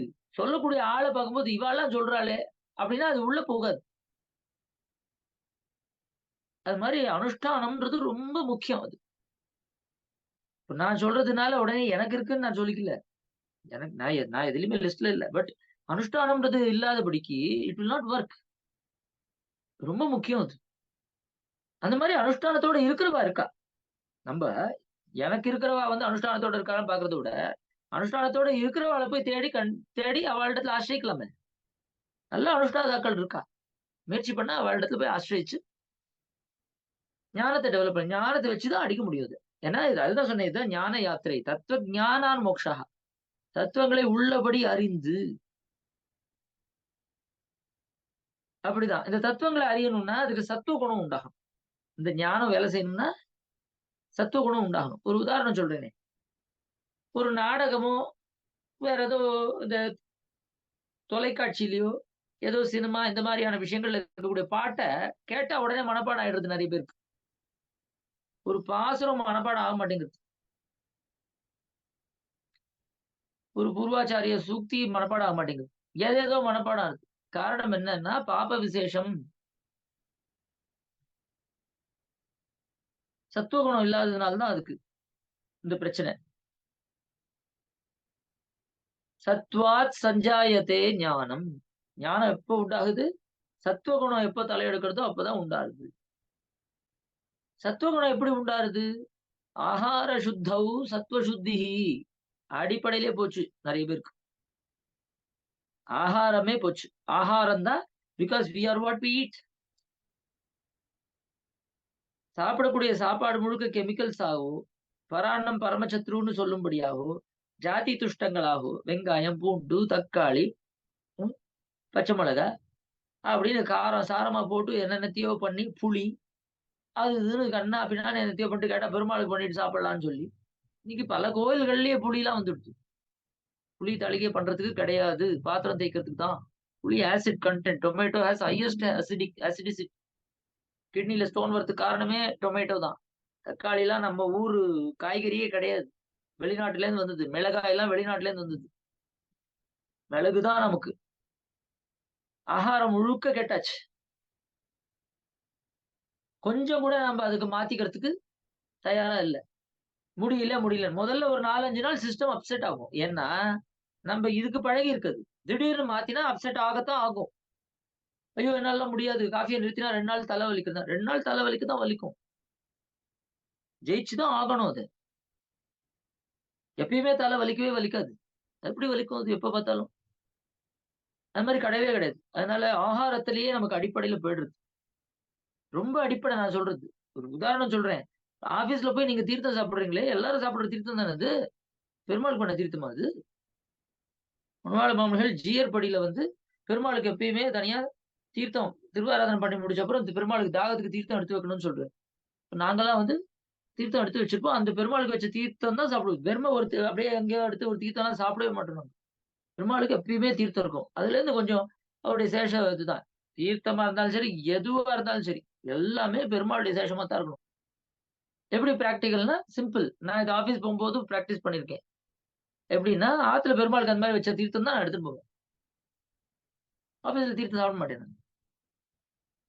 அதனால வேர் டு வி ஸ்டார்ட்? எல்லாரும் உங்களை மாதிரி வந்து உட்கார்ந்தாதான் முடியுமா? அப்படி கிடையாது. நீங்க இருக்கிற இடத்துல இருந்தே ஸ்டார்ட் பண்ண முடியும். ஆபீஸ் போயிட்டு இருந்த போதே 1 மாசம் முழுக்க வெறும் சுத்த அன்னமும் அதுல பசு நெய்யும் சேர்த்து வெறும் சுத்த அன்னம் வித்தவுட் சால்ட் 1 மாசம் சாப்பிட்டு பழகிருக்கேன் நான். என்னதான் ஆறுதுன்னு பார்ப்போமே. இந்த டெஃபிஷியன்சின்னு சொல்றாங்க, அந்த டெஃபிஷியன்சின்னு சொல்றாங்க, அதாயிடும் இதாயிடும். என்னதான் ஆறுதுன்னு பார்ப்போமே. 1 மாசம் சாப்பிட்டேன், ஒன்னும் ஆகல. நன்னாதான் இருந்தேன். வெறும் rice, plain white rice with பசு நெய், வெறும் சாதம் பசு நெய் மிக்ஸ் பண்ணி பெருமாள் கம்சே பண்ணிட்டு பிராக்டிகலா நான் பண்ணதை சொல்றேன். so that it helps you. It is not time and again. Do not think I am trying to get some publicity. I'm waiting to leave. எனக்கு எப்போ கூப்பிடுறான்னு காத்துட்டு இருக்கேன் நான். ஆனா இருக்கிற காலத்துக்குள்ள யாராவது நம்ம கிட்ட இது யூஸ் பண்ணிக்கிட்டோன்றதுக்காக I am sharing all these things. I seriously do not need. In fact publicity தலைவலி தான். அகங்காரத்தை ஜாஸ்தி பண்ணும். கியாதி லாபம்னு பேர் இருக்கு. 4 பேர் புகழ்ந்தா நம்ம கதை முடிஞ்சு போச்சு. நம்மளுடைய பாப்பத்தை அனுசந்தானம் பண்ணணுமே தவிர நமக்கெல்லாம் ஏதோ ஒரு குணம் இருக்குன்னு ஒரு 4 பேர் சொன்னா அவன் சொல்றதும் பொய். அந்த பொய்க்கு மேல நமக்கும் வந்து கிறுக்கு பிடிச்சு போயிடும். அதுல மாட்டின்றுவோம் நம்ம. First thing is we have to come out of that. அதுலதான் நிறைய பேர் மாட்டிக்கிறா. யாரோ ஒரு 4 பேர் அப்ரிஷியேட் பண்ணனா அப்படியே தலைக்கால் புரியாம மாட்டிப்போம் நம்ம.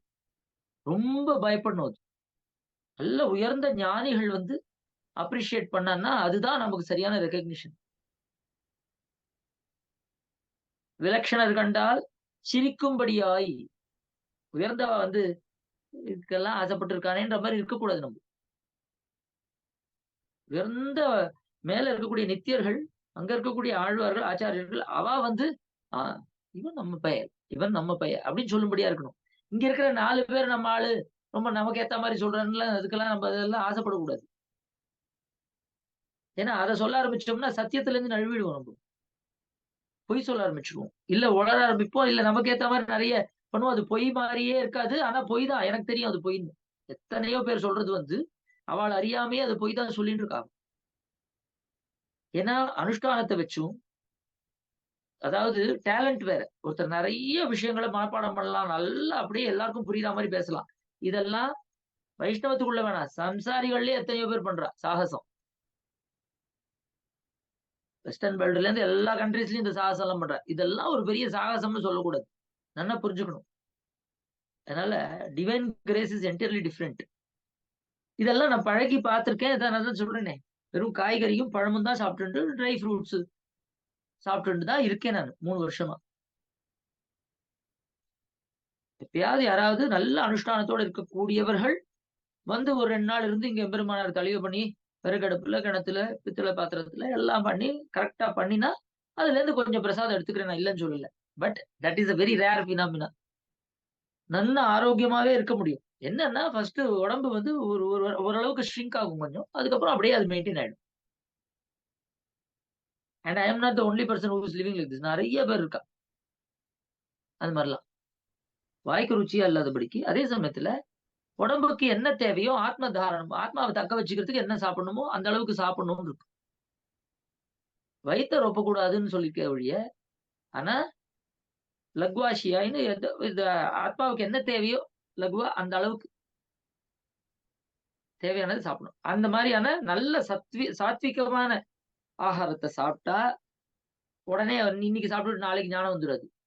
ஆகார சுத்தம் சத்துவ சுத்தி.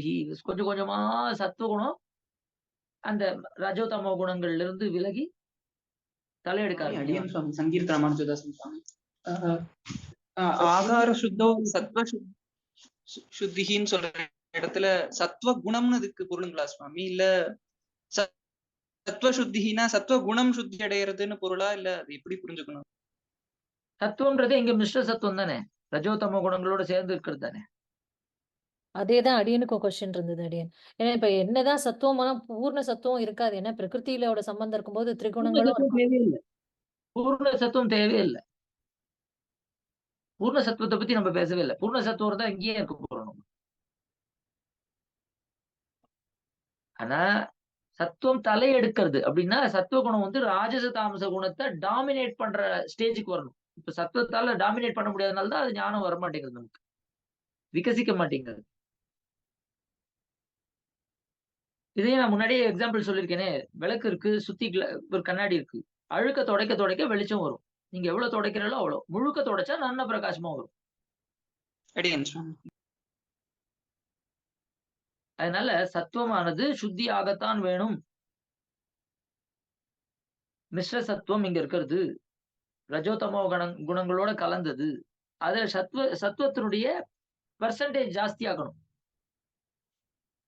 டாமினேஷன், அதாவது சத்துவம் தலையெடுத்து ஜன்ம ஜாயமான கட்டாட்சத்தாலே ரஜஸ்தமசுக்கள் மடிந்து சத்துவ குணம் தலையெடுத்து அப்படின்னா அர்த்தம். இது லோயர் ஆகி அது ஹையர் ஆகுது. இதுல சட்டில் லெவல்ல சுத்திகள் இருக்கு, இந்த மெட்டீரியல் லெவல் சுத்திகள்னு இருக்கு. இப்போ ஆனியன், கார்லிக், அந்த வெங்காயம், பூண்டு, முள்ளங்கி, முருங்கைக்காய், தக்காளி இதெல்லாம் ஸ்ட்ரெயிட்டாவே நிஷேதம், தூக்கி போட்டுடணும். இல்ல நல்ல பசு நெய் தான், நல்ல அன்னம் தான்னாலும் பெருமாளுக்கு அபிஷேகம் பண்ணாதபடிக்கு கொடுத்தா அதை எடுத்துக்க முடியாது. வேற யாருக்கும் அபிஷேகம் பண்ணிட்டு கொடுத்தா எடுத்துக்க முடியாது. நம்முடைய நிஷ்டைன்னு இருக்கு. நிஷ்டையிலேயே ஒருத்தருடைய நிஷ்டையில இருக்கிற ஒரு நிஷ்டையில இருக்கிறவா அதுக்கு கீழே இருக்கக்கூடிய இதே வைஷ்ணவத்திலேயே ஸ்ரீ வைஷ்ணவர்கள்லயே பரமைகாந்திகள், ஏகாந்திகள் வெறும் கேவல ஸ்ரீ வைஷ்ணவர்கள் சொல்லுவா. அவள் அதாவது சாதனாந்தரத்துல இழியக்கூடியவா, பிரயோஜனாந்தரத்துல இழியக்கூடியவா. அவ அவளுடைய பெருமாளுக்கு, சாலகிராம பெருமாளுக்கோ ஆச்சாரியனுக்கோ திருவாராதனமே பண்ணி அந்த பிரசாதத்தை கொடுத்தாலும் எடுத்துக்கூடாது. அனன்யா பிரயோஜனா போறவன், நித்திய சூரியர்களுக்கு சமமா போறவன், பிரயோஜனாந்த பெறணும், சாதனாந்தர பெறணும் வா இருக்கக்கூடிய ஸ்ரீ வைஷ்ணவனுடைய பஞ்சசமஸ்கார ஆனவர்களா இருந்தாலும் சரி, சாலக்கிராமத்துக்கே திருவாராதனம் பண்ணினவாளா இருந்தாலும் சரி, என்னவா இருந்தாலும் சரி, அவளுடைய கையால பண்ண, ஏன்னா அவளுடைய பாவத்துக்கு ஏத்த மாதிரிதான் அங்க இருக்கிற பெருமாள். சுவாமி நம்பிள்ளையினுடைய ஏறு திருவுடைய தாசர் அந்த விற்த்தாந்தத்தை நீங்க படிக்கணும். யதீந்திர பிரவண பிரபாகத்தை எடுத்து படிச்சுக்கோங்க. படிச்சா தன்னுடைய சொந்த மனைவி பண்ணின பிரசாதத்தை பெருமாளுக்கு அபிஷேகம் பண்ணிட்டு தான் நேரடியா எடுத்துக்கல சுவாமி நம்பிள்ளை. ஏன்னா அவளுக்கு பாவ சுத்தி இல்லை அவருக்கு. அப்ப பெருமாள் அபிஷேகம் பண்ண, பெருமாள் உலகம் உண்ட பெருவாயர், அவர் எல்லாத்தையும் சாப்பிடுவார், அவர் சாப்பிட்டோம், நான் சாப்பிட முடியாது. பெருமாளுடைய சேஷமாச்ச, பெருமாளுடைய சேஷமாகவே இருந்தாலும் நம்ம நிஷ்டைக்கு அதுல ஒரு குறைபாடு உண்டு. ஏன்னா பண்ணினவாளுடைய தோஷம் அதுல கண்டிப்பா வரும். அதனால ஏறு திருவுடைய தாசர்ன்ற விலட்சண அழைத்து அவருடைய திருக்கை ஸ்பர்ஷம் அதுல பட்டு அதை சுத்தி பண்ணிதான் எடுத்துப்பார் அப்படின்றத காயான்ன ஸ்தல சுத்தி. யாகானு யாகோத்தர வீதிகளிலே காயான்ன ஸ்தல சுத்தி பண்ணின விருத்தாச்சாரம் அறிவார்க்கிறே ஜன்ம உத்கர்ஷ அபகர்ஷங்கள் தெரிவது மிலேச்சனம் பக்தனானால் அப்படின்ற ஆச்சாரிய ஹிருதய சூர்ணிகது. அதுல ஏறு திருவுடைய தாசரத்தை எடுக்கிறார்.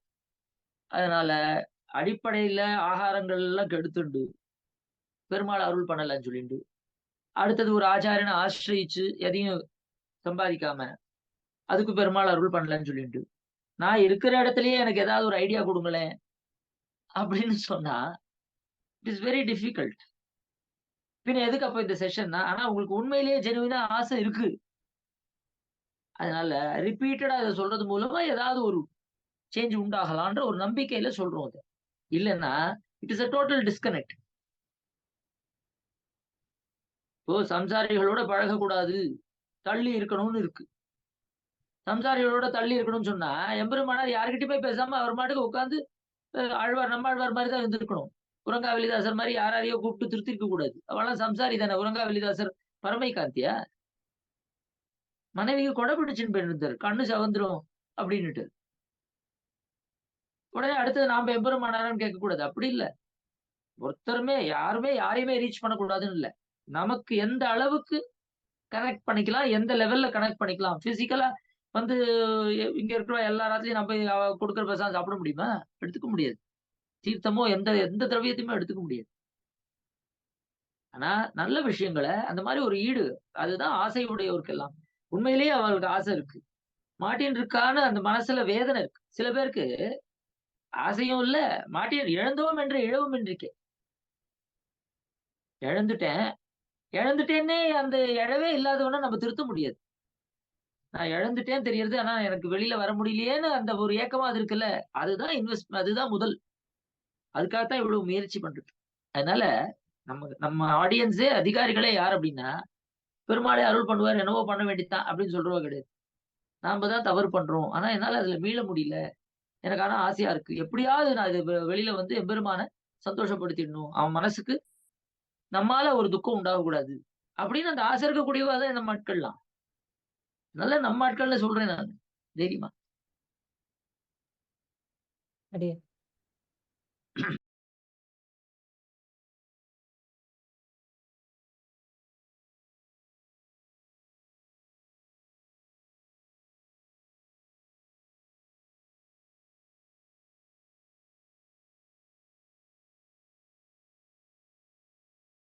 இந்த கான்டெக்ஸ்ட்ல ஒரு அழகான ஒரு விஷயத்த சொல்லுவோம்.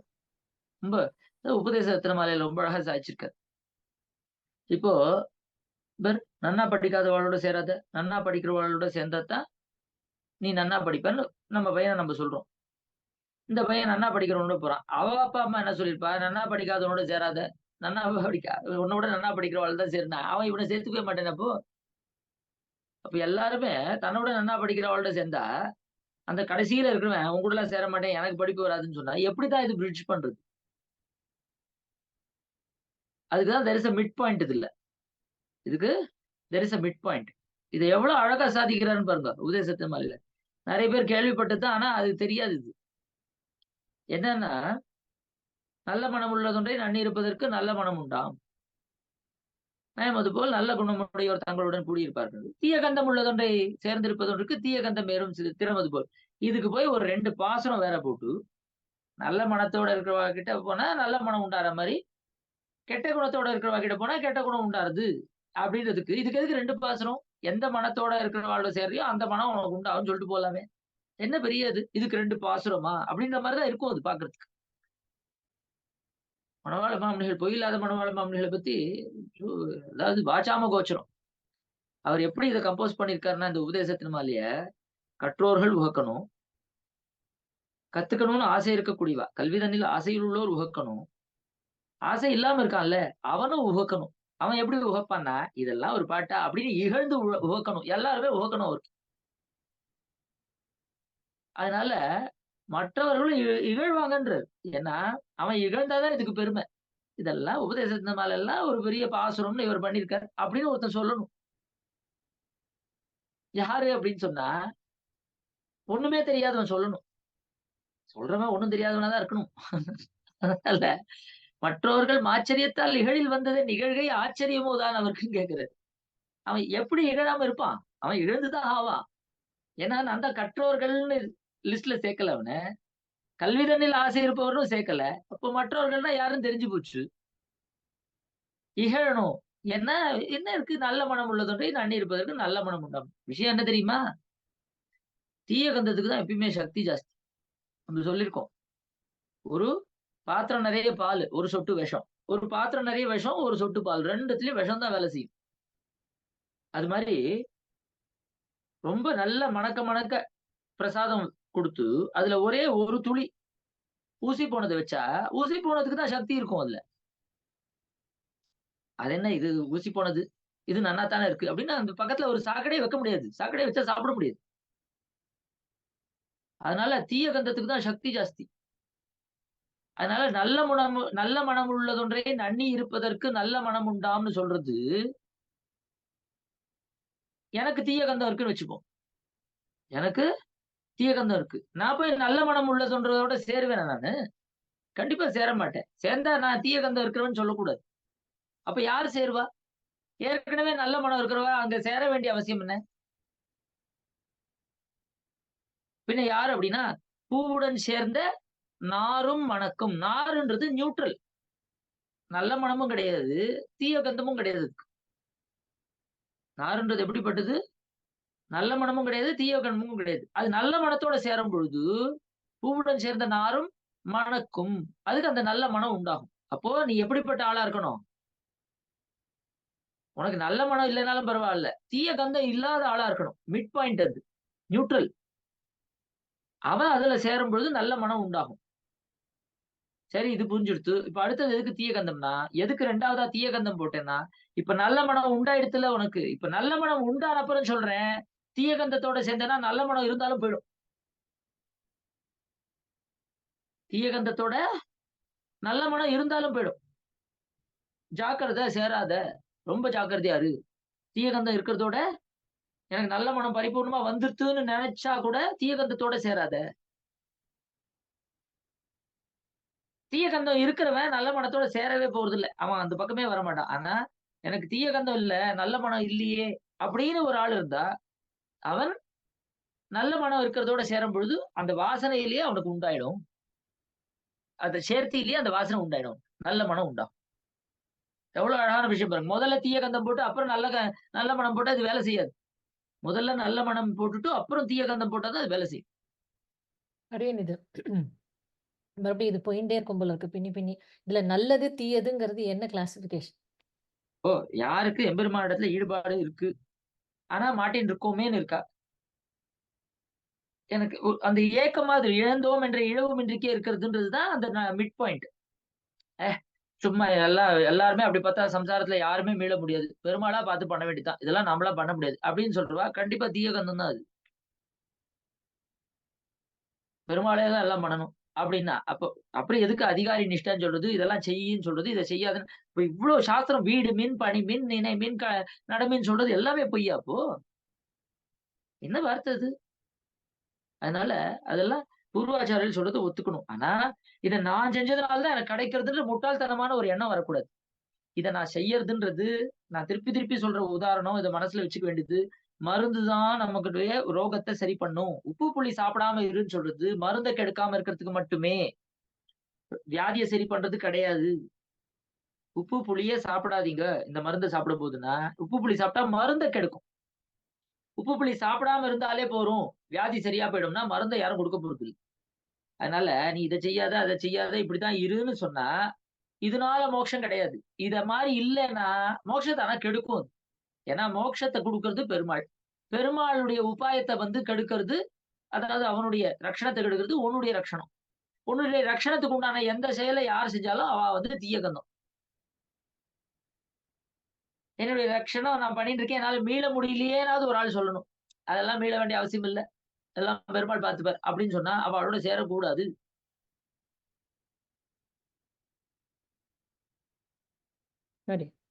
அதனால அவ நம்மள சேர்த்துப்பாளா அப்படின்னு கேட்டா, அதான் சொன்னேன், அது ஒரு மிட் பாயிண்ட் இருக்கும். அந்த பாயிண்ட் இந்த இடத்துக்கு மேல இருக்கிறவாள அவ சேர்த்துப்பா. ஏதோ ஒரு 60, 70 மார்க் வாங்குறவனா இருந்தா 100 மார்க் வாங்குறவன் அவனை சேர்த்துப்பான். 2, 3ன்னு வாங்குறவன் 4, 5ன்னு வாங்குறவனை சேர்த்துக்கவே முடியாது. அவன் நம்மளையும் ஒண்ணுமில்லாம பண்ணிடுவான். தத்துவம் எல்லாம் பேசுவான். நீ என்ன பெருசா 100 வாங்கிட்டு இருந்தாலும் என்ன இப்ப பெருசா சாதிக்க போற நீ? எல்லாம் என்னைக்கோ ஒரு நாள் போக வேண்டி வந்தானே, இருக்கிற வரைக்கும் ஜாலியா இரு அப்படின்னு சொன்னா என்ன பண்றது? சந்தோஷமா இரு அப்படின்னா ஒரே நிமிஷம் தான். ஆமா, வாஸ்தவம் தானே. என்னத்துக்கு நம்ம உழைச்சிட்டு இருக்கோம்? இவ்வளவு மோட்சத்தை பத்தி பேசுறவன் அதுக்கு நேர் ஆப்போசிட்டாவும் சொல்ல முடியும். எல்லாரும் போறோம், ஒரு நாள் எதையும் எடுத்துட்டு போறது இல்ல. அப்புறம் என்னத்துக்கு இவ்வளவு பிரயத்தனம்? இருக்கிற வரைக்கும் அதான் சார்வாக்கன்னு சொல்றான். நாம பிரபன்னன் சொல்றதுதான் சார்வாக்கன்னு சொல்றோம். ஆனா பெர்ஸ்பெக்டிவ் என்டையர்லி ஆப்போசிட். இருக்கிற வரைக்கும் சந்தோஷமா இரு. எவனை வேணா, யார் குடிய வேணா கெடுத்து நீ நன்னா சந்தோஷமா இருந்துட்டு போயிடு. அதான் சார்வாக்கு. பிரத்யக்ஷமேகம் சார்வாக்கா. இந்த பெருமாள் அது இதெல்லாம் பேசாத. கண்ணு இருக்க என்ன இருக்கு? உடம்பு இருக்கு, சுகம் இருக்கு, அனுபவி. தடையா இருந்தா தடுத்து அவங்கள தள்ளு, என்ன வேணா பண்ணு. That is Charvakar. அது ரொம்ப முக்கியம். அது அந்த நாம நாம எடுத்துக்கொள்ளக்கூடிய பிரசாதத்திலிருந்து எல்லாமே இதுக்கெல்லாம் ஜாதி அடிப்படைன்றதெல்லாம் நம்ம போவே இல்லை. ஏன்னா ஜாதி சென்ட்ரல், இதுல ஜாதியே வராது. இது ஞான விஷயம். அது இது ஒரு உணர்வு. ஞானத்தினால்தான் புரிஞ்சுக்க முடியும். புரிஞ்சுக்காத பட்சத்துல அடிப்படையில வர்ணாசிரமத்தை ஃபாலோ பண்றதுன்றது ஒரு பேசிக். அதனால விலக்ஷணர்கள், அவர்களுடைய சம்பந்தம் தான் வேணும். அவர்களுடைய ஸ்பர்ஷம் பட்ட விஷயங்கள் தான் நமக்கு தேவை அப்படின்னு இருக்கணும். விலக்ஷணர்களை ஈஸியா கண்டுபிடிக்கலாம். ஏன்னா நம்மளை விட ரொம்ப டிஃப்ரெண்டா இருப்பாங்க அவங்க. நாம விலக்ஷணர் இல்ல, நமக்கு ஆப்போசிட்டும் தெரிஞ்சுக்க வேண்டியதான். லேஸ்ல பழக்க மாட்டா, லேஸ்ல கிட்ட வரமாட்டா, ரொம்ப தனக்குன்னு வச்சுட்டு இருப்பா. ரொம்ப கஷ்டப்பட்டு காப்பாத்தின்னு இருப்பா தன்னுடைய இதை. வேதகப்பொன் போலே இவர்களோட்டை சம்பந்தம். நல்ல துரு பிடிக்கிற இரும்பு கூட வெறும் ஸ்பர்ஷத்தினாலேயே தங்கமா மாத்தக்கூடிய அந்த வேதக பொண்ணு பேரு அதுக்கு. ரசவாதிகள் கையில இருக்கும் அது. ஆல்கெமி. சரி, அடுத்தது. அடியேன். அடியேன். இந்த கான்செப்ட் ஆஃப் அஷ்டலக்ஷ்மி அப்படின்னு ஒரு கேள்வி. அதாவது அது என்ன, அது மாதிரி ஒண்ணு இருக்கா, நம்ம ஒத்துக்கிறோமா? அப்போ ஒரு ஃபார்முக்கு அது- அதுக்கு ஒரு நமஸ்காரத்தை போட்டு அடுத்த கொஸ்டின் போலாம். அதான் அதுக்கு பதில். அப்புறம் இது கூட தேவையை சாதிச்சிருக்கேன்னு நினைக்கிறேன். இந்த நாராயணியம் நம்ம வந்து படிக்கலாமா, இது பண்ணலாமா அப்படின்னு. அதுக்கு காலக்ஷேபமும் பண்றேன் அடியேன். எதை படிக்கணும்னு கேளுங்க, நான் அதை சொல்றேன். நிறைய இருக்கு. ஸ்ரீவச்சன பூஷணம் இருக்கு, ஆச்சாரியதையும் இருக்கு, முமுக்ஷு படி, தத்துவத்திரையும், இதெல்லாம் படிக்கலாம். பகவத் விஷயம், திருப்பாவே, இதெல்லாம் இருக்கு. சிலருக்கு எதை படிக்கணும்னு சொல்லிட்டா அப்புறம் மத்ததெல்லாம் ஆட்டோமேட்டிக்கலி எக்ஸ்க்ளூடு. பெருமாள் வந்து பெருமாளை பத்தி சொல்லக்கூடியது எல்லாமே படிக்கலாம் அப்படின்னு சொன்னா, இப்ப நான் கூட எது பாட்டெல்லாம் போட்டுட்டு இருக்கேன். பாட்டெல்லாம் யாருக்கு போடுறது அப்படின்னா, பெரிய பெரிய பரமைகாந்திகளுக்காக போடுறேன். அவள்லாம் பகவத் விஷயம் அந்த மாதிரி இனிஷியல் பிகினர்ஸ் கொஞ்சம் உள்ள அட்ராக்ட் பண்றதுக்காக அது ஒரு இது. அதுல அதே சமயத்துல நம்முடைய உணர்வுகளை வந்து எக்ஸ்பிரஸ் பண்றோம், அவ்வளவுதானே தவிர அது மாதிரி இதை உட்காந்து ஆராய்ச்சி பண்ணி இதுக்கு தத்துவம் வியாக்கியானம் எல்லாம் எழுதிட்டு முடியுமா? இதெல்லாம் நான் பாடலாம் உளறல். அது மாதிரி அப்போ யாரும் அவ அதுக்கு ஒரு ஆடியன்ஸ் இருக்கா, அதை நம்ம நிந்த பண்ணக்கூடாது. நாராயணியமோ அதெல்லாம் ஒரு ஆடியன்ஸ் இருக்கா, பெருமாள் அதுக்கு அலோவ் பண்ணிருக்காரு. அவளை ஒரு ஸ்டெப் அதை எடுத்துன்னு வரும், அங்கிருந்து அடுத்த ஸ்டெப்புக்கு இது அப்படின்னு இருக்கு. எடுத்த உடனே நம்ம வந்து திருப்பாவை காலட்சேபம் பண்ண முடியுமா? எல்லாத்தையும் முடிச்சு பகவத் விஷயம் முடிச்சு அதுக்கப்புறம் ஸ்ரீரங்கத்துல எம்பெருமானார் சன்னிதியில மாத்திரம் தான் திருப்பாவை காலட்சேபம் பண்ணணும், அந்தரங்கமா பண்ணணும் தான் இருக்கு. அப்படிதான் பத்ததி. இன்னைக்கு அதெல்லாம் மாறி போச்சு. அதனால அது திருப்பாவைக்கு உண்டான கௌரவமும் போச்சு இன்னைக்கு. அதுக்கு என்ன பண்ண முடியும்? ஏன்னா திருப்பாவையெல்லாம் வந்து காலட்சேபம் பண்றதுக்கு அவர் உடையவர் இடத்துல வியாக்கியானத்திலே வரும். பல சொல்லி என் இதை முலை எழுந்தார் சொல்ல வேணும், முலை எழுந்தார் கேட்க வேணும். அதிகாரியே தேடுறது கஷ்டம் திருப்பாவைக்கு. சொல்றதுக்கும் சரி, கேட்கறதுக்கும் சரி. விளையாட்டே கிடையாது. அதனால நமக்கு இது நிறைய கொடுத்திருக்காளே பூர்வாச்சாரியர்கள், நாம ஏன் புதுசா எதையும் பத்தி எடுக்கணும்? அப்புறம் அடுத்த கேள்வி, சங்கீத் பிரபாகர் இங்க இருக்க. சுவாமி கேக்குறீரா பக்தி பிரபத்தி வித்தியாசம்? சாட்ல அந்த ராதா குமாரி அவாலோன்னு ஒண்ணு கேட்டிருக்காங்க. இப்ப இருந்தா இப்ப இல்லைன்னு நினைக்கிறேன் மீட்டிங்ல. Procedure of soul leaving the body கேட்டிருக்காங்க, எஸ்பெஷலி ஃபார் வைஷ்ணவாஸ் அப்படின்னு. ஆமா, உங்களுக்கு இந்த இதெல்லாம் சரம காரியங்கள்லாம் எப்படி பண்ணணும் அப்படின்னு கேட்கறான்னு நினைக்கிறேன். தட் இஸ் வாட் அவளுடைய இன்டென்ட். ஸ்ரீ வைஷ்ணவர்களுக்கு வேற விதமா பண்ணணுமா? ஏன்னா இப்போ அது ஒரு பெரிய ஒரு கேள்வி இருக்கு. ஒருத்தர் போயிட்டா அப்படின்னு சொன்னா, நாம திருநாடு அலங்கரித்தார்னு பஞ்சசம்ஸ்காரம் ஆனதுனாலே பரமபதம் போயிட்டான்னு சொல்றோமே. அப்போ பரமபதம் போனான்னு சொன்னா நம்ம ஜாதி அடிப்படையில, அதுதான் மாரநீர் நம்பி விஷயமாக பெரிய நம்பிகள் உடையவருக்கு அருளி செய்த வார்த்தையை ஸ்மரிப்பதுன்னு சொல்லி, மாரநீர் நம்பி வந்து என்னுடைய தேக பந்துக்கள் இடத்துல காட்டி கொடுக்காதீர் அப்படின்னு சாதிக்கிறார். இது ஒரு பெரிய சேலஞ்சா இருக்கு. ஏன்னா ஒருத்தர் போயிட்டான்னா அடுத்தது அவளுக்கு யார் சம்ஸ்காரம் பண்ணுவாங்க? இதுக்கு நம்ம வந்து நான் பதில் சொன்னேன்னா எனக்கு ஞாபகம் இல்லை. ஆனா இப்ப சொல்றேன், ஒரே விஷயம் தான் முக்கியமான விஷயம். கிளம்பி போனவாளுக்கும் இதுக்கும் சம்பந்தம் இல்லை. இந்த உடம்பு வந்து யார் பண்றாளோ அவளுக்கு லாபம். ஒரு வைஷ்ணவர் போயிட்டார் அப்படின்னு சொன்னா, ஒரு வைஷ்ணவர் போயிட்டார், அவருடைய திருமேனி இருக்கு, சம்ஸ்காரம் பண்ண ஆள் இல்லைன்னா யார் வேணா, எந்த வைஷ்ணவர் வேணா பண்ணலாம். எந்த வைஷ்ணவர் வேணா பண்ணலாம். அதுக்கு பண்றதுக்கு ஆள் இல்லைன்னா தாராளமா பண்ணலாம். இது கூட இது பண்றதுக்கு ஒருத்தருக்கு தைரியம் இல்லைன்னோ இல்ல தெரியல அப்படின்னு சொன்னா அவளை வைஷ்ணவ லிஸ்ட்லயே சேர்க்க கூடாது. ஏன்னா ஊருக்கு புல்லான் நமக்கு நல்லான் அப்படின்னு நல்லான் சக்கரவர்த்தி அனாதை பணம் ஒண்ணு வந்தது, அதுல நெத்தியில திருமணம்லாம் இருக்கிறத பார்த்துட்டு உடனே சம்ஸ்காரம் பண்ணார். அந்த ஊர்ல இருக்கிற பிராமணன் எல்லாம் அனாதை பணத்துக்கு சம்ஸ்காரம் பண்ண நீ பிரஷ்டன்னு ஒதுக்கி வச்சா. பெருமாள் சொன்னார் ஊருக்கு புல்லான் நமக்கு நல்லான்னு, அதனால நல்லான் சக்கரவர்த்தின்னு. அனாதை பணத்துக்கு பண்ணிருக்கார். அதாவது அனாதைன்னா பேர் தெரியாத அனாமதேய, இது யாரு என்னன்னு தெரியாத ஒரு இதுக்கு நெத்தியில திருமணம் தான் பகவத் சம்பந்தம், பகவானோட அடியார். இதுக்கு மேல என்ன பேர் வேணும்? அடியார். அந்த அந்த அந்த சரீரம் வந்து ஒரு அடியாரோடது. இதுக்கு மேல என்ன வேணும் நமக்கு அப்படின்னு பண்ணார். இதெல்லாம் கேட்கிறோமே தவிர இன்னைக்கு நடைமுறை வாழ்க்கையில இதெல்லாம் உண்மை கிடையாது. வெறும் நம்ம பேசிக்கிட்டே தான் இருக்கும். அதனால நல்ல வைஷ்ணவர்கள் போனா யார் வேணா சம்ஸ்காரம், எந்த வைஷ்ணவர்கள் வேணா எடுத்து சம்ஸ்காரம் பண்ணலாம். ஸ்ரீசூர்ண பரிபாலனமும் திருவாய்மொழி, திருவத்தியனம் இதெல்லாம் பண்ணலாம். ஒரு குறையும் இல்லை. ஒரு மரத்துக்கு பண்ணிருக்காரு சுவாமி நம்பிள்ளை. சுவாமி நம்பிள்ளை ஒரு மரத்தை போய் கட்டிண்டு அது நிழல் கொடுத்துன்னு சொல்லிட்டு கச்சலோகான் அனுத்தமான் அப்படின்னு சாதிச்சார். நல்ல உயர்ந்த கதிக்கு நீ போவாயாகன்னு. அந்த ஊர்ல இருக்கிற பிராமணன் சிரிச்சான். இவர் என்னமோ மோட்சம் அனுப்புறேன்ற இந்த மரத்தை பார்த்துட்டு அப்படின்னு. காஞ்சிபுரத்துல இருந்து சுவாமி நம்பிள்ளை பெரிய கோயில் நடந்து செல்லும் பொழுது வழியில வெயிலா இருக்குன்னு சொல்லி அவரும் அவருடைய முதலிகளும் ஒரு பெரிய மரத்துக்கு அடியில உட்கார்ந்தா. நல்ல நிழல் கிடைச்சது. அங்கேயே எம்பெருமானுக்கு அமுது செய்து அருள்வித்து திருவாரெல்லாம் பண்ணி எல்லாம் பண்ணிட்டு கிளம்பும் பொழுது இந்த மரம் நமக்கு இவ்வளவு எல்லாம் பண்ணித்தே, இதுக்கு நம்ம என்ன பண்ணுவோம்னு சொல்லி கட்டி தழுவிண்டு கச்சலோகான அனுத்தமான் கச்சலோகான அனுத்தமான்னு சொல்லி ஜட்டாயுவை பார்த்து சக்கரவர்த்தி திருமன் சொல்றாரு, உனக்கு மோட்சம் உண்டாகட்டும்னு சொல்றார். மோட்சம் அந்த வார்த்தையை சுவாமி நம்பிள்ளை சாதிக்கிறார். அந்த ஊர்ல இருந்த பிராமணன் சிரிக்கிறான். என்ன ஒரு மரத்தை போய் கட்டிட்டு பெரிய கோயில்ல போய் சேர்ந்தாச்சு சுவாமி நம்பிள்ளை.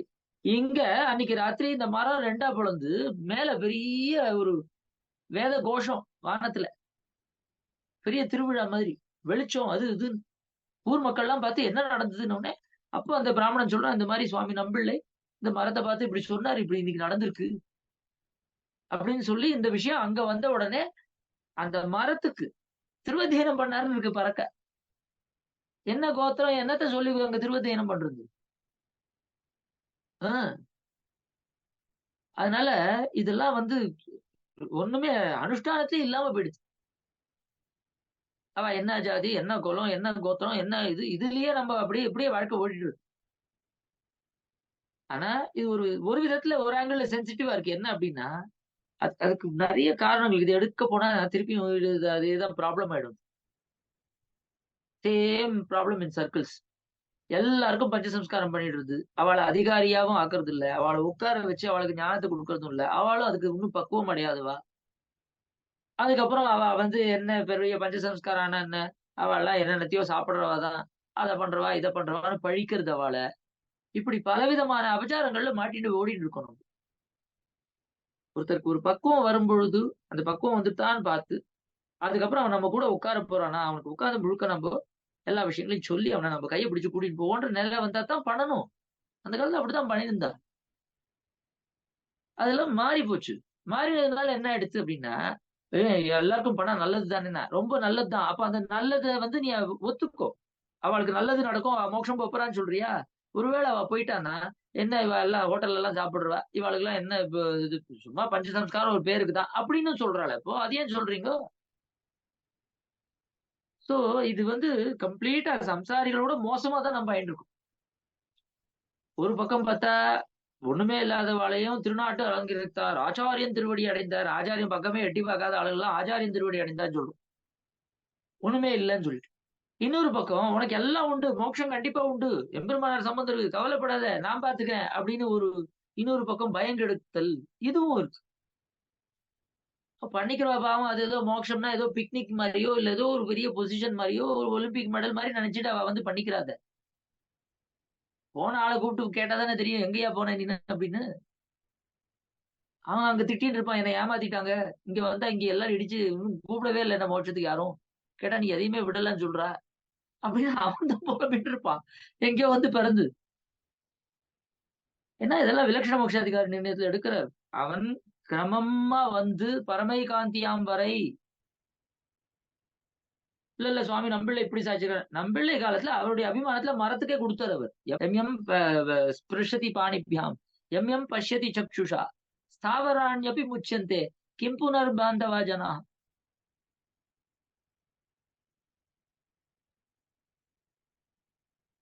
பசுர் மனுஷ்ய பக்ஷீவா ஏச்ச வைஷ்ணவ சம்சயாக தேனைவத்தே பிரயாசியந்தி தத்விஷ்ணோஹோ பரமம் பதம்னு சொல்றது.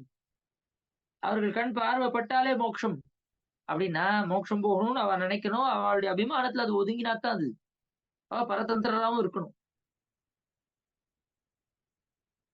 அந்த மாதிரிலாம் இருக்கு. அதனால நிறைய பயம் கெடுத்து அதான் சொன்னேன், அது ப்ராப்ளம் ஜோனுக்குள்ள போகும், சொல்யூஷன் ஜோனுக்குள்ளதான் நம்ம போகணும். திருப்பி திருப்பி ப்ராப்ளத்தை சொல்லிட்டே இருந்தோம்னா, ஏன்னா ஒரு சைடு சமாச்சாரம் நடந்துட்டே இருக்கு, இன்னொரு சைடு நிறைய பேர் போயிட்டே இருக்கா, இவளுக்கு பண்ணலாமா கூடாதான்னு ஒரு விசாரம். நான் என்ன சொல்றேன், நெத்தியில திருமணம் இட்டு இருக்காரா, உனக்கு அவளுக்கு யாரும் பண்ணலன்னு இருக்கா, உனக்கு பண்ண முடியுமா, பண்ணு பண்ணு, உன்னுடைய பாவத்தினால பண்ணு. ஏன்னா நீ பண்றது அந்த ஆத்மாவுக்கு கிடையாது. உன்னுடைய சொரூபத்தை காப்பாத்திக்கிறதுக்கு. நெத்தியில திருமணம் இருக்கணும். ஒருத்தன் லேஸ்ல திருமணம் எடுக்க முடியுமா ஒரு ஜென்மத்துல? ஜென்மாந்தர சகசிரேஷு தபோ ஞான சமாதிபின்னு எவ்வளவோ துஷ்கரமா இருக்கக்கூடிய பல கோடி ஜென்மங்கள் கழிச்சு வரக்கூடிய கிருஷ்ண பக்திய பாகவத கடாட்சத்தால், ஆச்சாரிய கடாட்சத்தால ஒருத்தனுக்கு வந்திருக்கான், நெத்தியில எட்டு இருந்திருக்கான். அவன் மத்த விஷயங்களை நீயே பாக்குற தோஷம்னு சொல்லி ஏதோ கதை சொல்லிட்டு, உனக்கு உன் மனசை பாரு. உன்னை விட அவன் உயர்ந்தவன். நம்மளை விட எல்லாருமே உயர்ந்தவன் நினைக்கிறவன் தானே வைஷ்ணவன். நெத்தியில திருமணம் இட்டுட்டு ஒரு ஆச்சாரிய சம்பந்தம் ஏதோ ராமானுஜன் வாயில வந்திருக்குல்ல, பண்ணு. எவ்வளவுதான் அதுக்கு ஆன்சர் இருக்கு. சொல்யூஷன் ஜோன்ல போனா, ப்ராப்ளம் ஜோனுக்குள்ள போனா, அவர் நிஷ்டையில இருந்தாரா, அவர் வெளியில சாப்பிடலையா, கண்ணா பின்னான்னு பேசலையா, என்னென்னவோ பிரவൃத்தி பண்ணலையா, இது முடிவே கிடையாது. அவ எப்படி இருந்தான்றதோ, அவளுக்கு என்ன கதி கிடைக்கிறதோ அது பெருமாள் பார்த்துக்கிட்டோம். அது உன் வேலை இல்ல. உனக்கு என்ன கதி கிடைக்கணும்னு பாரு. உனக்கு ஒரு வாய்ப்பு இருக்கா? அடடா, எம்பெருமானுடைய அடியார அது பண்ணு. யாரும் வேண்டாம்னா பறக்க பண்ணு. இல்ல இல்ல அது இந்த ஜாதி அந்த ஜாதி இதெல்லாம் பண்ணா ஒரே குழப்பமாயிடும். சரி, அப்போ மனசுல சக்தனாகில் விளக்க வேணும், அசக்தனாகில் ஐயோ என்ற அவருக்கே போக வேணுன்ற மாதிரி மனசால எம்பெருமானே நல்ல ஆத்மா, அது பண்ண முடியாதபடிக்கு நமக்கு இப்படி ஒரு தடையா இருக்கு, என்னுடைய குறைதான் இது அப்படின்னு வருத்தமாவது படு. அவ்வளவுதான் இதுக்கு பதில். அதெல்லாம் நம்ம பண்ணக்கூடாது, இதெல்லாம் வழக்கம் இல்லை, இதெல்லாம் கதை. அதனால போற ஆத்மாவுக்கு இந்த உடம்ப யார் எரிக்கிறான்றதுனால ஒண்ணுமே சேஞ்ச் ஆக போறது இல்லை. அதை நல்லா புரிஞ்சுக்கணும். இங்க இருக்கிறவ அதை எப்படி டீல் பண்றது, இவாளுடைய சொரூபத்தை காப்பாத்திக்கிறது தான். மாரநேர் நம்பி கண்டிப்பா ஆளவந்தாருடைய திருவடிக்கு தான் போனார். ஆனா அவருடைய திருமேனிய அவருடைய ரிலேஷன்ஸ், அதாவது பிரகிருதி பந்துக்கள், அவர்களிடத்துல கொடுத்திருந்தா பெரிய நம்பிகளுக்கோ இல்ல மற்றைய ஆளவந்தாருடைய சிஷ்யர்களுக்கோ சொரூபம் போயிருக்கும். ஏன்னா ஆளவந்தார் அபிமானித்த தேகத்தை நாய்க்கிடாதே கிடையாது அப்படிங்கிறது. இது ஆளவந்தார் அபிமானிச்ச தேகம், எனக்கு ஒண்ணும் கிடையாது, நான் போகதான் போறேன். இத சரியான ஆள்கிட்ட நீ சரியானபடி சம்ஸ்காரம் பண்ணலைன்னா உங்க சொரூபம் போச்சுன்னு சொல்ற. அதனால இங்க இருக்கிறவளுக்கு தான் அதே தவிர, அந்த போற ஆள் எப்படி போனார், தூமாதி இல்லையா, இது இல்லையா, அர்ச்சிராதி இல்லையான்றதுல நமக்கு விசாரம் கிடையாது. உன் கண்ணு முன்னாடி ஒரு ஒரு சரீரம் இருக்கு. அது சரம சரீரமா, கண்டிப்பா மோட்சம் போயிருக்குமா, இல்ல சொப்பிரயோஜன மோட்சமா எல்லாம் ஆராய்ச்சி பண்ணக்கூடாது. நெத்தியில திருமணம் இருக்கு, பஞ்ச சமஸ்காரம் இருக்கு. எம்பெருமானார் திருவடி சம்பந்தம் ஆயிருக்கு. அந்த இதுல வந்தவாளுடைய ஒரு கடைக்கன் பார்வை பட்டிருக்கு. இதுக்கு மேல என்ன வேணும்? மண்ணை இருந்து துழாவி வாமனன் மண்ணு. உனக்கு உன்னுடைய நிஷ்டையை வச்சுதான் அது. மண்ணை பார்த்து இது வாமனன் இங்க நடந்த மண்ணு, அளந்த மண்ணுன்னு ஆழ்வாருக்கு எல்லாத்துலயும் பகவத் சம்பந்தத்தை பார்க்கும் பொழுது, ஒரு பிரேதத்துல ஒன்னால ஏன் பகவத் சம்பந்தத்தையும் எம்பெருமானார் சம்பந்தத்தையும் பார்க்க முடியல? ஏன் அதோடைய ஜாதியோ இல்ல அதோடைய குறைகளோ உனக்கு தெரியுது? அப்போ குறை இங்கதான் இருக்கு, அங்க இல்ல. சரியா? இது ஒரு சாலிட் கிளாரிட்டி, இது எல்லாரும் வச்சுக்கணும். போன வாளுக்கு அவ எங்க வேணா போட்டோம், திருநாடு அலங்கரித்தாரோ, ஆச்சாரியன் திருவடி நிஜமாவே போனாரோ இல்ல, அது ஒரு விஷயம் இல்ல. நமக்கு இது பாக்கியம். ப்ரொவைடட் அவளுடைய ஃபேமிலிஸ் சண்டைக்கு எதுவும் வரல அப்படின்னா, அதெல்லாம் நாங்க எங்கபடிதான் பண்ணுவோம் சொன்னா நம்ம ஒண்ணும் பண்ண முடியாது. அதுல ரொம்ப இன்டர்ஃபியர் பண்ண முடியாது. we always talk about the circle of influence. நம்மளால என்ன பண்ண முடியும், ஸ்கோப்பை வச்சுதான் பேசுறோம். நம்ம போய் அவகிட்ட சண்டை போட்டு எல்லாம் வாங்க முடியாது ஒருத்தர்கிட்ட. சரியா? ஓகே, ஒரு சின்ன இதுல ஒரு ஃபாலோ அப் கேள்வி சொன்னேன். அதாவது இப்போ தேவர் இப்ப சாதிச்ச மாதிரி இதுக்கு முன்னாடி நிறைய பேர் சொல்லியிருக்கேன், இது மாதிரி நெத்தியில திருமணம் இருந்தா அவ ஸ்ரீ வைஷ்ணவானே இது ஒத்துண்டு அவ கை கூப்பி சேவிச்சுட்டு கிளம்பிடுவோம், நம்ம அவளை குறைய பார்க்கக்கூடாது அப்படின்னு சாதிச்சிருக்காரு. ஸோ அப்போ இதுக்கும் அந்த இந்திர இதுக்கும் அந்த ஆகார நியம சுத்திக்கும் நம்ம திருமணம் பெட்டி கொடுக்கறதுக்கும், அதாவது இப்போ ஒரு சின்ன மெலிசான இதுவா இருக்கு சார். அதாவது இப்ப அவ அது ஒண்ணுமே இல்ல. அதுதான் மூணு கேட்டகரியா பிரிச்சுக்கிறா அழகா. சத்கார யோக்கியர், சகவாச யோக்கியர், சதானுபவ யோக்கியர். நன்னா இதை மனசுல வாங்கிக்கணும். சத்கார யோக்கியர், சகவாச யோக்கியர், சதானுபவ யோக்கியர். வெளியில வேஷத்தினால வைஷ்ணவர்கள், உள்ள ஞானத்தினால வைஷ்ணவர்கள், மூணாவது அனுஷ்டானத்தினாலேயும் வைஷ்ணவர்கள். 3 கேட்டகரி வா. இதுல சத்கார யோக்கியருக்கு வெளிப்பூச்சு, புறம் சுவர் கோலம்னு பேரு.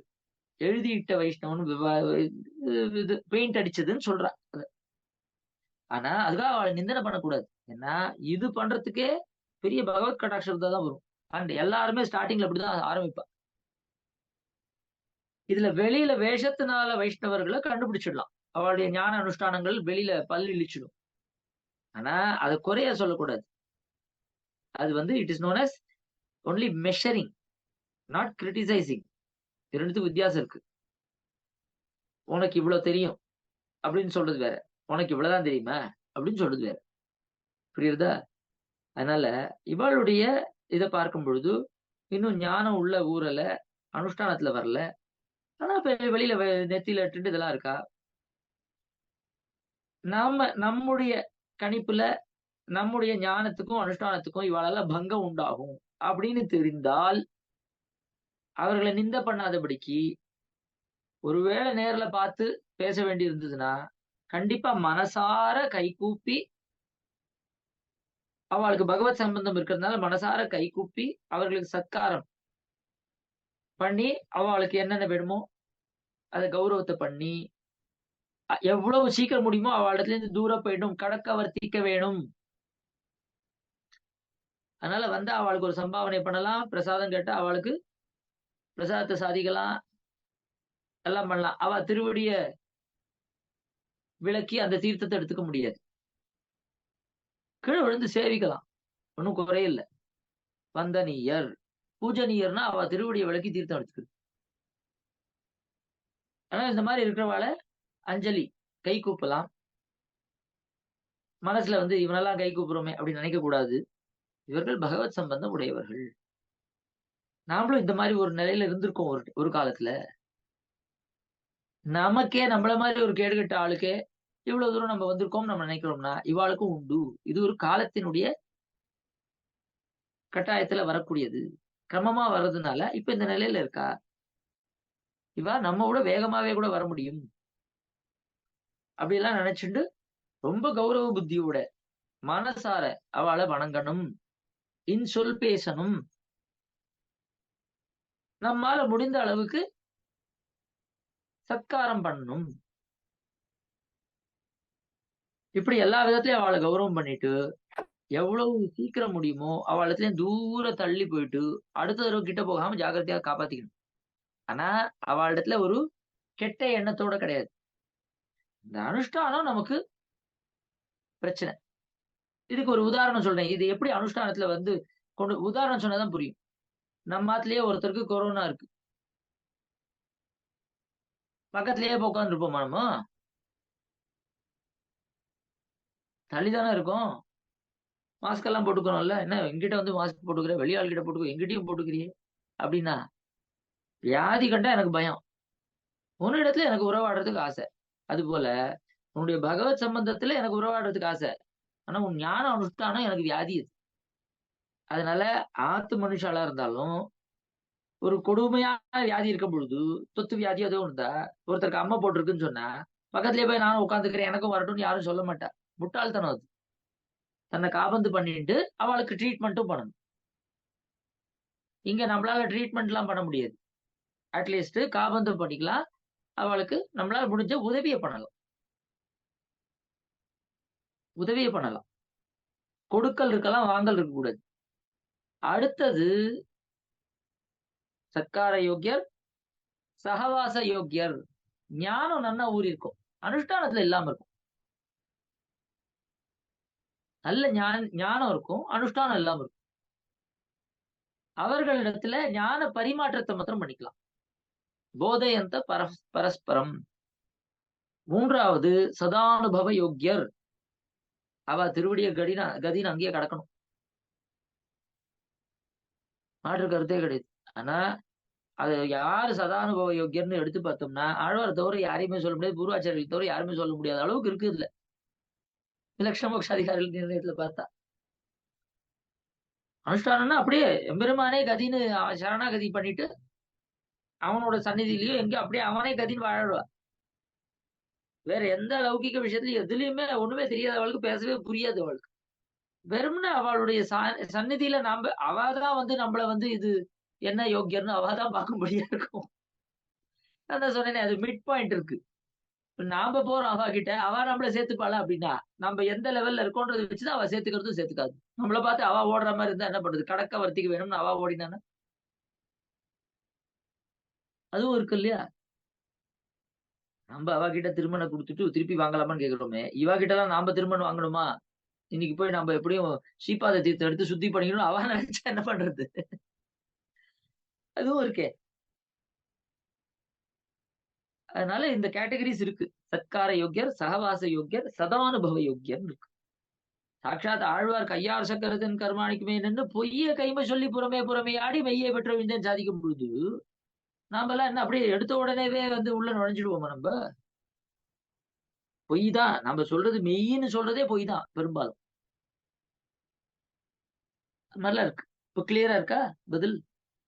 அப்படின்னு சொன்னது அதான் அதனால அதான் இந்த கேட்டகரி வச்சுட்டோம்னா கௌரவம் கொடுக்கணும், அவளை சேவிக்கணும், அதெல்லாம் இன்சொல் பேசணும், ஏதாவது கேட்டா அவ நம்மால என்ன முடியுமோ அதெல்லாம் கொடுக்கணும், எல்லாம் பண்ணணும். ஆனா அவளுடைய ஞானமும் அனுஷ்டானமும் நமக்கு வியாதி அப்படின்றத தெரிஞ்சு அது எந்த தூரத்துல வச்சுக்கணுமோ அந்த தூரத்துல வச்சுக்கணும்.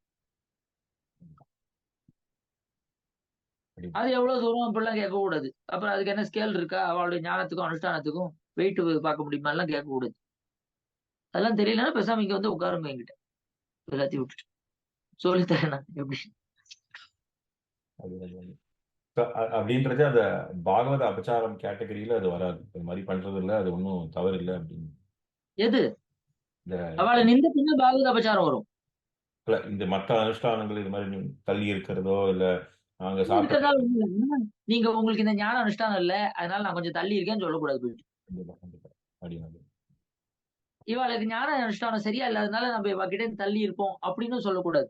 நல்ல பாகவதர்கள், நல்ல பகவத் சம்பந்தம் உண்டாயிருக்கு.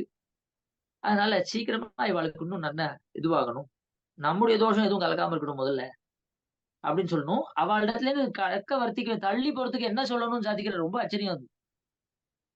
அவகிட்ட இருந்து நாம தள்ளி போறதுக்கு என்ன தெரியுமா சொல்லணும்? நைச்சியோக்திகளை சொல்லிக் கொண்டு நம்முடைய தாழ்மையை சொல்லிண்டு, சுவாமி என்ன போய் என்கிட்ட கூப்பிட்டு பேசுறீரு, என் கூட பேசினா யாருமே உருப்பிட மாட்டா, தேவரீருடைய இருக்கிற கொஞ்சம் நெஞ்சமும் கெட்டு போயிடும் அப்படின்னு மனசார சொல்லணும். என்ன கூட சேர்த்துட்டா இருக்கிறதும் தேவரீருக்கு போயிடும், ரொம்ப மோசமான அப்படின்னு இதையே சொல்லிட்டே இருக்கணும். நம்முடைய தோஷத்தை தான் சொல்லணும். நைச்சியோக்திகளை சொல்லி கடக்க வர்த்திக்க வேணும் இருக்கு. நிந்த பண்ணா கண்டிப்பா அபச்சாரம் உண்டு. அதுவும் சொல்றா. சத்கார யோக்கியர், சகவாச யோக்கியர், சதானுபவ யோக்கியர், 3 பேருக்கு 3 ஒவ்வொருத்தருக்கும் ஒவ்வொரு சக்தி உண்டு. இந்த சதானுபவ யோக்கியருக்கு தாமத்திர மோட்சம் போல தன்னை அண்டினவாளையும் மோட்சம் தூக்கின்னு போவா. ஏன்னா அனுஷ்டான பிரதானர்வா. இந்த சகவாச யோக்கியன்றவா ஞான பிரதானர்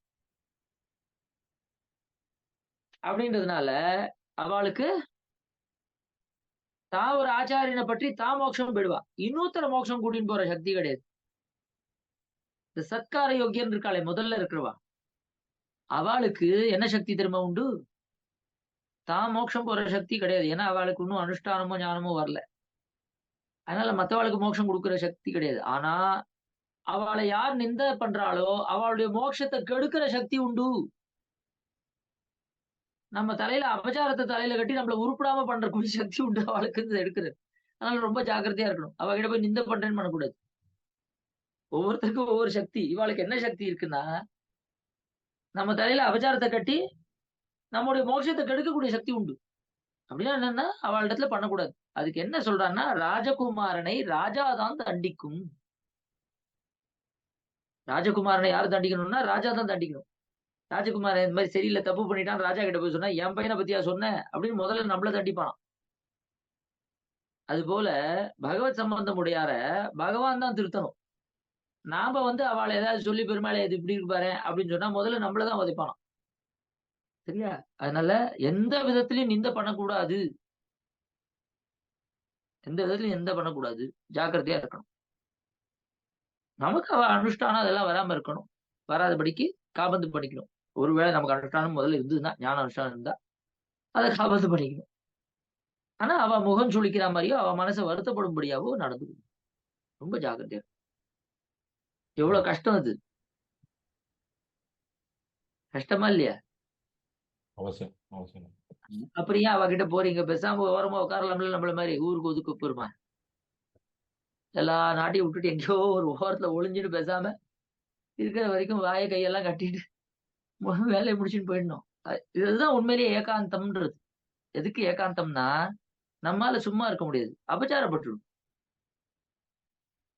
இருக்கிறதும் போயிடும். ஏதோ கொஞ்சம் நெஞ்சம் இருக்குல்ல, அதுவும் போயிடும். நம்முடைய தோஷத்தினாலதான் ஒருத்தர்கிட்ட இருந்து விலகணும். அவகிட்ட இருக்கிற தோஷத்துக்காக நம்ம விலக கூடாது. ஏன்னா தோஷமே இருந்தாலும் பகவத் சம்பந்தம் இருக்கிறதுனால அவகிட்ட தோஷம் பார்க்க கூடாது, அது சொல்லக்கூடாது, நிந்த பண்ணக்கூடாதுன்றா. நிந்த பண்றது யாரு? நம்ம தானே. அப்ப பிரச்சனை நம்ம கிட்ட தான், அவகிட்ட கிடையாது. நீ ஏன் ஞானத்தை வளர்த்துக்கல, உன்னாலதான் ஏன் நான் மாட்டின்ட்டேன்னு சொல்லக்கூடாது, உன்னாலதான் எனக்கு அபச்சாரம் வந்துன்னு சொல்லக்கூடாது. நீ ஏன் போய் அபச்சாரப்படுற? அடியேன் அவ நம்மள தேடி வந்தா, ஏன்னா அவ ஞானமும் அனுஷ்டானமும் இல்லாதனால கண்டிப்பா சத்கார விஷயங்கள் பண்ணாலே சந்தோஷப்பட்டுருவாங்க. ஆனா அவளை கூப்பிட்டு கௌரவம் பண்ணி, சுவாமி மாதிரி உண்டா அப்படின்னு நிஜமாவே சொல்லி அவளுக்கு ஒரு ஷால் போத்தியோ இல்ல ஏதோ ஒண்ணு பண்ணி சம்பாவனைகள் இதெல்லாம் கொடுத்தா ரொம்ப சந்தோஷப்படுவா. கவனிக்க வேண்டியதா கவனிச்சு பிரசாதம் அந்த மாதிரிலாம் இது பண்ணிட்டு, அந்த மாதிரி நம்மளுடைய அடுத்த கைங்கரியங்கள் இருக்கு, தேவர் நியமிக்கணும், இந்த நீச்சன் வந்து ரொம்ப தேவர் இது பண்ணிட்டு அப்படின்னு நம்மளுடைய நைச்சோக்திகள்னு சொல்லிட்டு நிஜமா நடிக்கிறதே கிடையாது. டிராமான்ற மாதிரி பண்ணிட்டோம்னா அது ரொம்ப தவறு. மனசார அடியேன் இப்ப தேவருக்கு டைம் இருக்கா அப்படின்னு முடிச்சுக்கலாமா செஷனை சுவாமி? எப்படி? எனக்கு இருக்குமா? அடியேன் ஒருத்தர் வந்து கேட்டிருக்கா, 4000 திவ்ய பிரபந்தம் தினம் ஒரு திவ்ய பிரபந்தம் பொருள் விளக்கத்தோடு வாட்ஸ்அப் மூலம் பெற விருப்பம் அப்படின்னு ஒருத்தர் கேட்டிருக்கா. சரிம்மா, வேற அடுத்த கேள்வி போலாம். சங்கீத் சுவாமி, அடியன் ராமானுஜதாசன் சுவாமி. ஆஹ் இப்போ நம்மாழ்வார் வந்துட்டு 1000 இவை 10 அப்படின்னு பாடுறச்சே வந்துட்டு அவருக்கு எப்படி வந்துட்டு நான் கரெக்டா 1000 பாசுரம் பாட போறேன் அப்படிங்கறது முன்னாடியே தெரிஞ்சுதான் அப்படி ஆரம்பிச்சாரா? அது எப்படி புரிஞ்சுக்கிறது அப்படிங்கிற மாதிரி ஒரு கேள்வி சுவாமி. ஏன்னா கரெக்டா வந்துட்டு பார்த்தா 1102 பாசுரங்கள் திருவாய்மொழியில இருக்கு. 1000 இவை 10 அப்படின்னு முடிக்கும் போது பலஸ்ருதியில ஒரு திருவாய்மொழியிலையும் பார்த்தா அப்படிதான் முடிக்கிறார். சோ அப்படி முடிக்கிறச்சே வந்துட்டு அவர் எப்படி 1000 பாசுரம் தான் பாட போறேன்னு முன்னாடியே தீர்மானிச்சுட்டு எழுதுற மாதிரி அடியன் கேள்விப்படல. இல்ல அப்படி இருக்கும்போது அவருக்கு எப்படி அது 1000ங்கிற கவுண்ட் தெரிஞ்சது? இது ஒரு கேள்வியா இருக்கு. அதனாலதான் அதை வேதம்னு சொல்லுது. வேதம் தான் ஏற்கனவே இருக்கிறது. இதை வச்சுதான் ஆச்சாரிய ஹிருதயக்காரர் வந்து நிர்வாகம் பண்றாரு. இப்போ ஆழ்வார் வந்து எவ்வளவு பாசுரம் பாட போறேன்னே தெரியலன்னா முதல் 10லயே 1000 10 சொல்ல முடியாது. இல்ல இவர் வந்து எம்பெருமானுடைய கல்யாண குணங்களை பாடணும்னு இறங்கியிருக்காருன்னா அதுக்கு ஏன் 1000 பாசுரத்தோட நிறுத்தணும்? 1000 பாசுரம் போருமா? எம்பெருமானுடைய கல்யாண குணங்கள் பத்தி பாடுறதுக்கு 1000 பாசுரம் போதுமான்னு கேட்கிறேன். அதுவும் மயர்வர மதிநலம் மருள பெற்றவர். இவர் வந்து நம்மள மாதிரி லிமிட்டடும் கிடையாது, அன்லிமிட்டட் அவர் ஆழ்வார். அப்ப எப்படி பிரவாகமா கொட்டிருக்கலாம்? அப்போ இது ரெண்டுமே கிடையாது. இது ஏற்கனவே இருக்கிற வேதம். அது அந்த அதிகாரி, ஒரு அதிகாரி வந்து நம்மாழ்வார்ன்றது அதிகாரி புருஷன் எடுக்கிறார். இந்த கான்டெக்ட்லயே இன்னொரு விஷயத்தையும் கிளாரிஃபை பண்ணிடுறேன். இப்போ வேதம் வந்து அனாதி, வேதம் அனாதி, யாராலையும் எழுதப்படல, அப்பௌருஷயம்னு பேரு. யாராலையும் உண்டாக்கப்படல, பெருமாள் எல்லாம் உண்டாக்கல வேதத்தை. வேதம் எப்பயுமே இருக்குன்றா. எப்பயுமே இருக்கிற வேதத்துல பார்த்தா இந்திரன், விஸ்வாமித்திரர், வசிஷ்டர், இவங்க பேரெல்லாம் இருக்கு. அப்ப இவங்களும் அனாதியான்னு கேட்க வேண்டி வரும். இந்திரன், வசிஷ்டர், விஸ்வாமித்திரர், எத்தனையோ ரிஷிகள் எல்லாம் இருக்காங்களா, அதர்வ, ஆங்கிரசர், புஜம்பதிஷ்டான்னு, அதர்வர், ஆங்கிரசர்னு இவ எல்லாருமே வந்து அனாதியான்னு கேட்டா இதெல்லாம் ரோல்ஸ். அதிகாரி புருஷன் பேரு. அந்த ரோலுக்கு அந்தந்த புண்ணியத்தை சம்பாதிச்சு அதுக்கு விருப்பப்பட்ட ஒரு ஆத்மாவை ஃபிட்டிங் பண்ணுவா அந்தந்த காலத்துல. அந்த ஆத்மாவை அதை அனுபவிச்சு முடிஞ்ச உடனே அடுத்து எந்த ஆத்மா அதுக்கு குவாலிஃபை ஆகுதோ, இல்ல இதே ஆத்மாவே கண்டினியூ பண்ணணும்னு ஆசைப்பட்டு குவாலிஃபை ஆகலாம், இல்ல வேற ஒரு ஆத்மா குவாலிஃபை ஆச்சுன்னா அந்த ரோல்ல கொண்டு போய் போடுவா. அதனால இதுக்கு பேர் அதிகாரி புருஷர்கள்னு பேரு அந்த ரோலுக்கு. இல்லைன்னா விஸ்வாமித்திரர் அனாதினா என்ன ஆறுது நாடு? வேதம் மாதிரி நித்தியமா இருந்தா என்ன ஆறுது? நம்ம அப்படிலாம் கிடையாது. அது போல ஆழ்வார், நம்ம ஆழ்வார் அதிகாரி புருஷன் எடுக்கிறார். ரொம்ப ஆச்சரியமா ஆச்சார ஹிருதயக்காரர். நீங்க நினைக்கிற மாதிரி ஏதோ ஒரு சாதாரண ஆத்மா நினைக்காதீங்க. அவெல்லாம் மிக உயர்ந்தவர்கள். அப்படியே ஏற்கனவே இருக்கக்கூடிய திருவாய்மொழின்ற வேதத்தை வெளியிட்டார். எப்படி வேதவியாசர் இந்த வேதங்கள் எல்லாம் தொகுத்தார்னு சொல்றார், அதுபோல இந்த 1000 வெளியிட்டார். அது வேதம். அது அவர் உட்கார்ந்து எழுதல அதெல்லாம். ஆனா எடுத்த உடனே அதை அங்கீகாரம் பண்ண மாட்டான்றதுனால முதல்ல வந்து ஆழ்வார் இதை செய்தார்னு சொல்லிட்டு உள்ள போன உடனே நீ நினைக்கிற ரிஷி எல்லாம் ஒண்ணுமே இல்லைன்னு சொல்ற அளவுக்கு மிக உயர்ந்தவர் இவர். இது வரைக்கும் இந்த பிரபஞ்சத்துல இதுக்கு முன்னாடியும் சரி பின்னாடியும் சரி யாரும் பார்க்காத ஒரு வியக்தி இது. நம்மாழ்வான்றவர் அவ்வளவு உயர்ந்தவர் அப்படின்னு சொல்லும்படியா இருக்கு. அதனால இந்த 1000ன்றது உயர் வேதம் நேர்கொண்டு உரைத்து அவர் பாடினதுதான் உயர்ந்த வேதம். நம்மாழ்வாருடைய திருவாக்குல இருந்து வந்ததுக்கு பேர் தான் வேதம்னு பேரு. மத்ததுக்கெல்லாம் வேதம்னு சொல்லக்கூடிய அந்த அளவு கூட ஒண்ணும் இல்லைன்ற அளவுக்கு இவளுடைய ஸ்திதி. ஆனா அதை முதல்ல எடுத்த உடனே அங்கீகாரம் பண்ண முடியாதுன்றதுனால பத்தியா வேதத்துல இருக்கிறதெல்லாம் சொல்லியிருக்கார். ரெண்டாவது ஆழ்வாரே வேதத்தை வந்து கொண்டாடுற உளன் சுடர் மிகு சுருதியுள் அப்படின்னு வேதத்தை ஆழ்வாரே கொண்டாடுறதுனால, ஆழ்வாருக்கு அது அபிமதமா இருக்கிறதுனால, அவருக்கு பிரியமா இருக்கிறதுனால வேதத்தை நம்ம கொண்டாடுறோம். இல்லைன்னா வேதம் தேவையே கிடையாது. அந்த அளவுக்கு ஆழ்வார்களுடையது பரம பிராமாண்யம். இருந்தாலும் அது ஆழ்வார்களே கொண்டாடி இருக்கிறதுனாலையும் எடுத்த உடனே வைதிகர்களை இவா மேல நம்பிக்கையை உண்டு பண்றது கஷ்டம். இவாடைய வர்ணங்கள் அந்த மாதிரி, பாஷை அந்த மாதிரி தமிழ் பாஷையில இருக்கு, 4 வர்ணத்துக்கார இதெல்லாத்தையும் பரிகரிக்கிற ஆச்சாரிய ஹிருதயத்துல. அது உள்ள போய் பார்க்கும் பொழுது பார்த்தா இது வேதம். ஆழ்வார்ன்றவர் அதிகாரி புருஷர், அவர் வெளியிட்டார். இதான் அதுக்கு பதில்.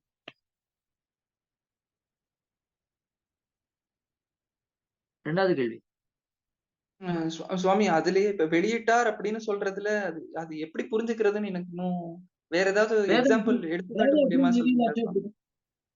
இப்ப வேதம் எப்படி ரிவீல் ஆச்சு? வேதத்தை யார் உட்காந்து எழுதினா? ரிஷிகள் தானே வெளியிடுறா வேதத்தை.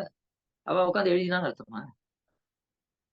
அந்த 1000ங்கிற நம்பர் சுவாமி. சோ அது அப்ப முன்னாடியில இருந்தே இருந்ததை இவர் அப்படியே சொல்லியிருக்கார், வெளிக்கொண்டிருக்கார் அப்படிங்கிற மாதிரி புரிஞ்சுக்கணும் சுவாமி. இப்ப புருஷ சூக்தத்தை வெளியிட்டான்னா புருஷ சூக்தம்ன்றது இத்தனை மந்திரங்கள் இருக்கிறது தானே புருஷ சூக்தம். ஓகே. இத்தனை சூக்தங்கள் இருக்கிறது தானே கண்ணா புருஷ சூக்தம். இத்தனை மந்திரங்கள் இருக்கிறது ஸ்ரீ சூக்தம்ல இத்தனை மந்திரங்கள் இருக்குல்ல. அடியன் சுவாமி அடியன். ஒரு விஷயம் வெளியிட்டாருன்னா அது ஏன் இவ்வளவுதான் வெளியிட்டாரா? ஸ்ரீ சூக்தம் அவ்வளவுதான் இருக்கு, அதுக்கு என்ன பண்றது? இருக்கிறதானே வெளியிட முடியும். அது மாதிரி திருவாய்மொழி இந்த 1000 அப்படியே வெளியிட்டார். அடியன் சுவாமி. திருவிருத்தம் அது மாதிரி 100 இதை வெளியிட்டார். மாதிரி 4000 ஒவ்வொரு அங்கங்களும் அங்கோபாங்கங்கள் வேதத்துக்கு அதெல்லாம் வெளியிட்டா.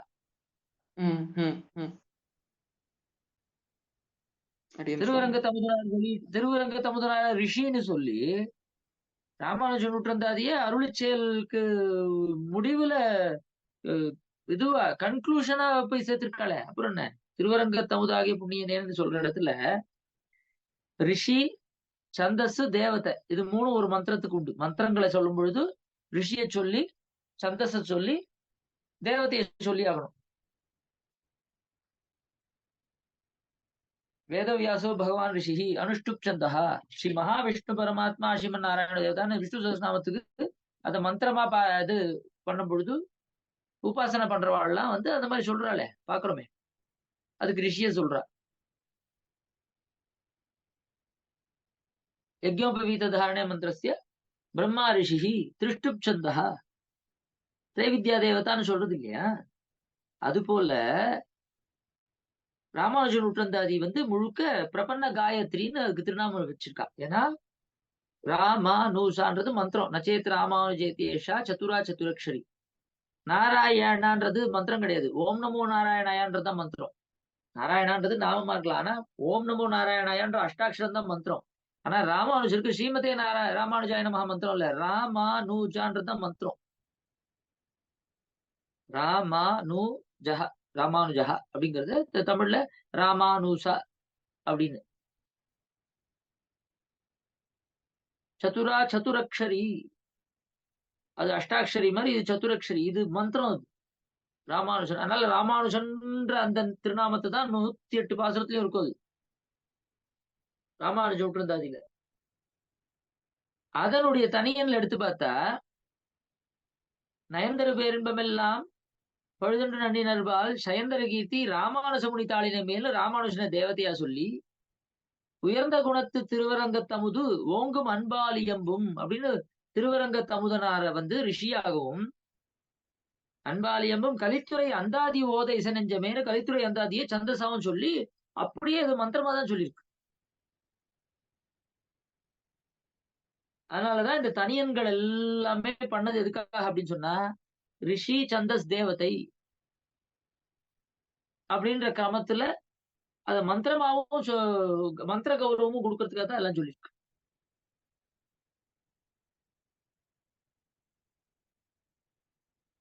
அதனால அமுதனாரையே ரிஷின்னு தான் சொல்றோம்.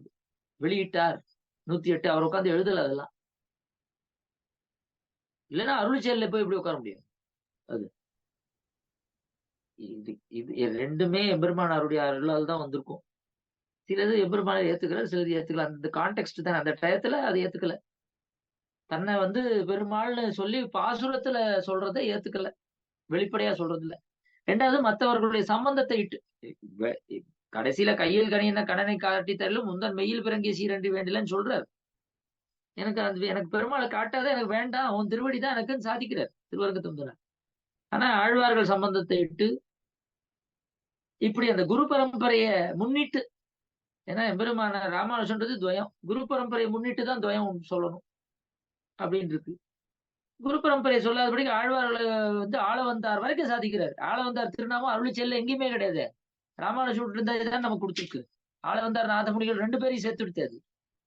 ஒரு பெரிய பாக்கியம் இல்ல அது இல்லையா? ராமானுஜன் அதனாலதான் கொண்டாடுறோம் நம்ம. வெறும் ஆழ்வார்களோட நிறுத்தாதபடிக்கு நாதமுனிகளையும் ஆள வந்தாரையும் யமுனை துறைவன் இணையடியாம் கதிபெற்றுடைய ராமானுஜன் என்னை காத்தனேன்னு அவ வரைக்கும் சொல்லிருக்கு. இந்த 2வது கொஸ்டின் இது தனி செஷனாவும் வச்சுக்கலாம்னு முன்னாடியே சொல்லியிருந்தீங்க. என்ன கேள்வி அப்படிங்கறத அப்படின்னு சொல்றேன் சுவாமி. அதாவது அப்போ பிரபத்தி அப்படின்னு சொல்றச்சு பக்தி பிரபத்தி நம்ம 2 சொல்றோம். அதே மாதிரி இப்போ சொல்லும் போது கூட ராமானுஜர் கீதா பாஷ்யத்திலயும் சரி ஸ்ரீபாஷ்யத்திலயும் சரி ஸ்ரீ வைஷ்ணவ சம்பிரதாயத்துல சொல்லக்கூடிய பிரபத்திய அங்க சொல்லல, அதுல ஃபுல்லா பக்தி யோகம் தான் சொல்லி இருக்கு அப்படிங்கிற மாதிரியும், சரணாகதி கத்தியத்திரயத்திலயோ இந்த மாதிரி கிரந்தங்கள் எல்லாமோ தான் நம்மாழ்வார் ஸ்தாபிச்ச சரணாகதி மார்க்கத்தை சொல்லியிருக்காரு. அப்படி அதை இன்னும் விவரிச்சு சொல்லியிருக்காரு அப்படிங்கிற மாதிரி சொல்றோம். சோ அப்படி இருக்கும்போது இப்ப பக்தி யோகம் அப்படிங்கிற அதுலயுமே ஒரு பிரபத்திங்கிற ஆட்டிடியூட் இல்ல அப்படின்னா அது எப்படி சுவாமி பக்தின்னு சொல்றது? ஏன்னா அது இல்லாம இந்த பக்திங்கிறதே கம்ப்ளீட்டா வராதுல்ல சுவாமி. ஒரு பிரபத்தி அப்படிங்கிற சரண்டருங்கிற ஆட்டிடியூடே இல்ல. சரண்டருங்கிறது மிலேச்ச பாஷையில அது ஈக்குவலண்ட் சப்தம் இல்ல. ஆனாலும் அந்த ஆட்டிடியூட் இல்ல அப்படிங்கும்போது அதை எப்படி நம்ம பக்தின்னு சொல்ல முடியும்? அது பக்தி புரிஞ்செடுத்து உங்க கேள்வி புரிஞ்செடுத்து. பிரபத்தின்றது முதல்ல மகா விஸ்வாசம் அப்படின்னு ஞாபகம் வச்சுக்கணும். வெறும் சரண்டர்ன்றது ரைட்டு. மகா விஸ்வாசம் பிரபத்தின்னு சொன்னா மகா விஸ்வாசம். பிரபத்தி கர்மஜான பக்தி யோகங்களுக்கு அங்கமா இருக்குன்னு தான் எல்லாரும் சாதிச்சிருக்கா. பிரபத்தி இல்லாம ஒருத்தர் எப்படி பெருமாள் சொன்னதை நம்பினா தானே பக்தி யோகம் பண்ணா மோட்சம் கொடுக்குறேன்னா, பெருமாள் மேல மகா விஸ்வாசம் இருந்தா தானே ஒருத்தன் பக்தி யோகம் பண்ணுவான். இவன் சொல்லிட்டு நம்ம மாட்டுக்கு ஜென்ம ஜென்மமா பண்ணிட்டு கொடுக்கலன்னா என்ன பண்றதுன்னு சொன்னான். அதனால பிரபத்தி உண்டு. கர்மஜான பக்தி யோகங்களுக்கு பிரபத்தி அங்கமாவும் இருக்கு, சுதந்திர உபாயமாவும் இருக்கு. அதனால பிரபத்தி கண்டிப்பா அங்க உண்டு. இங்க நாம சொல்ற பிரபத்தி என்னன்னு பாக்கணும். இங்க பிரபத்தின்றது, இங்க மகா விஸ்வாசம்ன்றது, அங்க பெருமாள் இதை பண்ணுனார் அதுல நம்புறது. இங்க பெருமாள் என்ன சொல்றாரு? எல்லாத்தையும் விடு, நான் பாத்துக்கிறேன்னு சொல்றாரு சரம ஸ்லோகத்துல. இத நம்புறது. இங்க விடுன்னு சொன்னதுனால வேற எதுவுமே இல்லாததுனால வெறும் பிரபத்தி மட்டுமே உபாயம். அங்க இதை செய்யுன்னு சொன்னதுனால அதை நம்புற பிரபத்தி உபாயம் கிடையாதுங்க. பிரபத்தி அங்கம்தான் அதுக்கு. அங்க செய்யன்னு சொன்னா இவன் செய்யறதுதான் அங்க உபாயம் ஆயிடுது. இது வரைக்கும் புரிஞ்சுதா? புரிஞ்சிருச்சு சுவாமி. இது வரைக்கும் புரிஞ்சிருச்சு சுவாமி. இது வரைக்கும் புரிஞ்சதுல இப்போ தெரிஞ்சுக்கோ. இதுல இன்னும் ஒரே ஒரு சின்ன கேள்வி என்னன்னா, இப்ப பிரபத்தி சரணாகதி ரெண்டும் சேமா சுவாமி, இல்ல ரெண்டு வித்தியாசம் இருக்கா சுவாமி? அதான் சொல்ல போறேன் நானு. இது ரொம்ப முக்கியமான ஒரு சரிங்க சுவாமி. விஷயம் அது. கண்டிப்பா ரொம்ப சரிங்க சுவாமி. பிரயோஜனமா இருக்கும் எல்லாருக்குமே. ரொம்ப பரம சரிங்க சுவாமி. பிரயோஜனமான விஷயம். ரொம்ப கவனத்தோட கேட்கணும் அத. நமக்கு பக்தி எல்லாருமே பக்தி உண்டு. பக்தி யோகம் பண்றவனுடைய பக்தி, ஆழ்வார்களுடைய பக்தி, பிரபத்தி பண்றவனுக்கு வர வேண்டிய பக்தி. இந்த 3 பேருக்குமே வரக்கூடிய பக்தின்னு இருக்குல்ல, அந்த பக்தி ஒரே மாதிரியான பக்தி தான். எம்பெருமானிடத்துல செலுத்தக்கூடிய பக்தி. இது 3மே பக்தி தான். எம்பெருமானிடத்துல செலுத்தக்கூடிய பக்தி. பிரபத்தி பண்றவாளும் பக்தி பண்ணணும். ஆழ்வார்களும் பக்தி பண்ணிருக்கா. பக்தி யோகம் பண்றவனும் பக்தி பண்றான். 3 பேருக்குமே பக்தி உண்டு. 3 பேருக்குமே பக்தி உண்டு. நல்லா புரிஞ்சுக்கணும் இத. இந்த இடத்துல இந்த பக்தின்றது புருஷார்த்தம். அப்படின்னா என்னன்னா, எம்பெருமானிடத்துல பக்தி பண்ணி, அவனிடத்துல அவனுக்காகன்னு வாழறது. இதுதான் நம்முடைய கோல். ஆனா, பக்தி யோகத்துல விளையிற பக்தி எப்படிப்பட்டதா இருக்குன்னா, தன் முயற்சியினால அந்த பக்தியை வர வைக்கிறான். கர்ம யோகத்தை பண்ணி, அதன் மூலமா அந்த காய சோஷணத்தாலையும், அஷ்டாங்க யோக கிரமத்தினாலையும், ஞான யோகத்துல நுழைஞ்சு, ஆத்ம சாட்சா்காரம் ஆகி, பிறகு அந்த ஆத்மாவை கொண்டு எம்பெருமான அனுபவிக்கிறதுன்னு சொல்லக்கூடிய படிப்படியா தன் முயற்சியினால அந்த பக்தியை அடையும் பொழுது, அந்த பக்தியவே அவன் விலை பேசுறான். சாதன பக்தியாவும் ஆறுது. அதுவே உபாயமாவும் ஆறுது. அந்த பக்தியானது தான் அவன் போய் அங்க பரமபதத்துல எல்லாரும் பக்தி தான் பண்ண போறோம். பெருமாளிடத்துல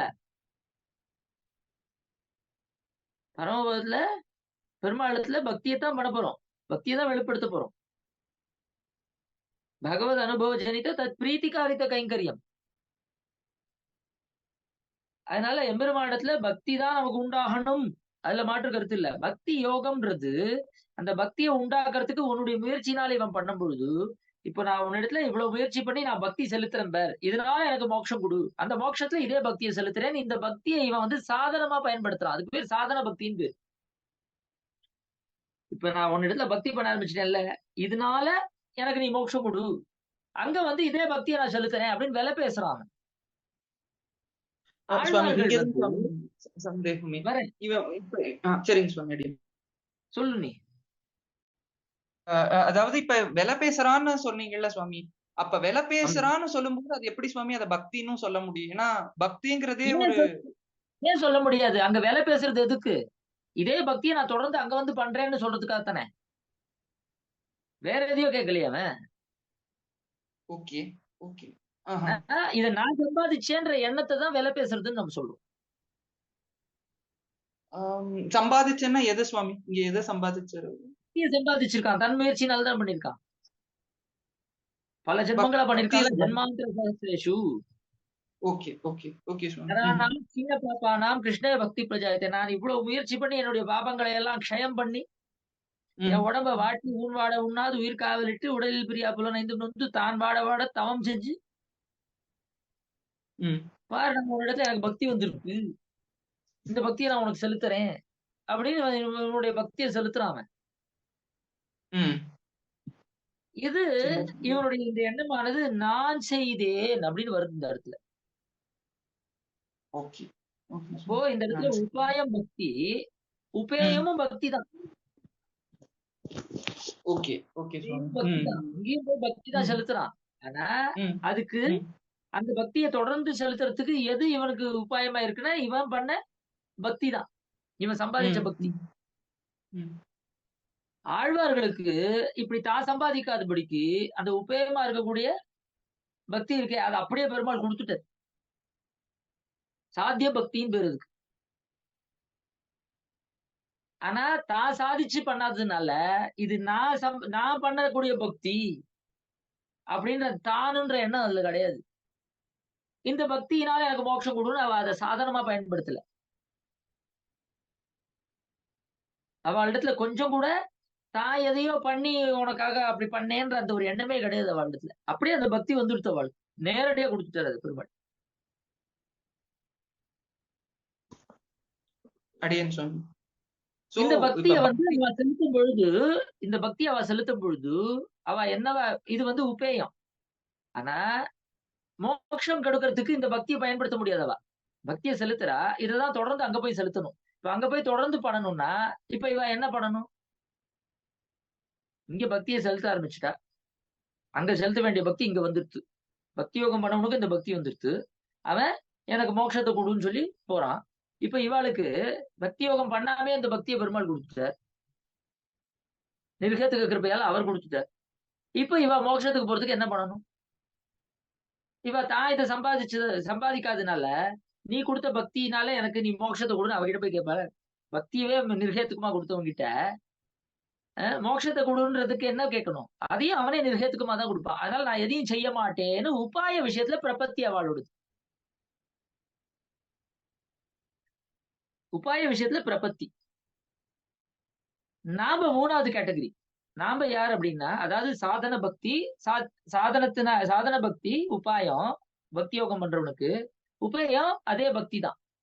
ஆழ்வார்களுக்கு உபேயம் பக்தி, உபாயம் பிரபத்தி. அப்படின்னா நான் எதுவும் பண்ணல, நீதானே இந்த பக்தியை கொடுத்த, நீயே தான் என்ன மோட்சத்துக்கு கூட்டிட்டு போற.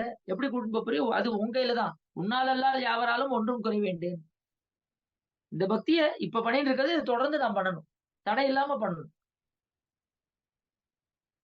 அதுதானே மோட்சம்னு கேட்கறது. நாம 3வது கேட்டகரி. நமக்கு ஒன்றும் பக்தியே வரல. ஆனா பக்தி யோகம் பண்ற மாதிரி சம்பாதிக்கிறதுக்கு நமக்கு தைரியம் கிடையாது. ஏன்னா அந்த தானுன்றது வந்துடும். என்ன பண்ணணும்னா, எம்பெருமானே உன்னாலெல்லாம் யாவராலும் ஒன்றும் குறை வேண்டேன்னு முதல்ல உபாயத்துல நம்ம இறங்கிட்டு பிரபத்தியை பண்ணிட்டு அந்த பக்தியை நீயா கூடப்பா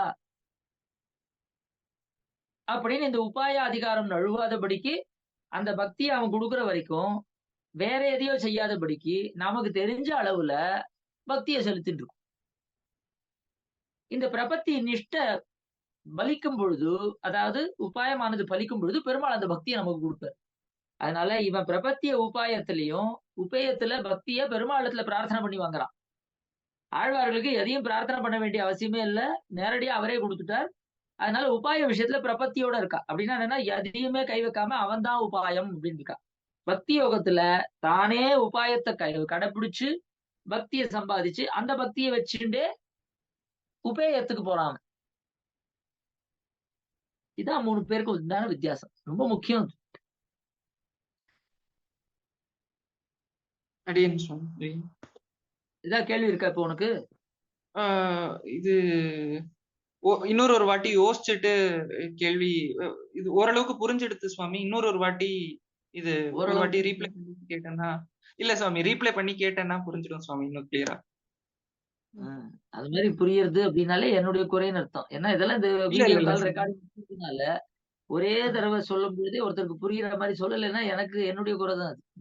ஐயோ இல்ல சுவாமி, அடியன் சுவாமி அப்படி இல்ல சுவாமி. அந்த 3 பேர்ல வந்துட்டு திருப்பி எங்க எனக்கு இதுவாச்சுன்னா, அந்த பக்தி யோகன் அப்படின்னு சொல்லும் போது அவன் தான் பண்ண இதையே அதுக்காக எனக்கு இன்னொரு குடு அப்படின்னு சொல்லும் போது திருப்பி அது எப்படி அந்த பர்சனை வந்துட்டு நம்ம பக்தன் அப்படின்னு சொல்ல முடியுங்கிறது ஏத்துக்க முடியல சுவாமி. அங்க மட்டும் புரியல. ஏப்பா பக்தன்னா யாரு? பெருமாள் இடத்துல பக்தி செலுத்துறவன் பக்தன். இவன் பக்தி தானே செலுத்துறான். பெருமாள் இடத்துல பக்தி செலுத்துறான்.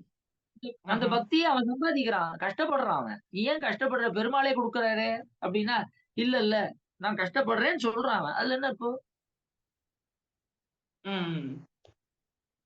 நான் கஷ்டப்பட்டு நான் சம்பாதிக்கிறேன், எனக்கு பெருமாள் கிட்ட பக்தி பண்ணணும்னு ஆசையா இருக்கு,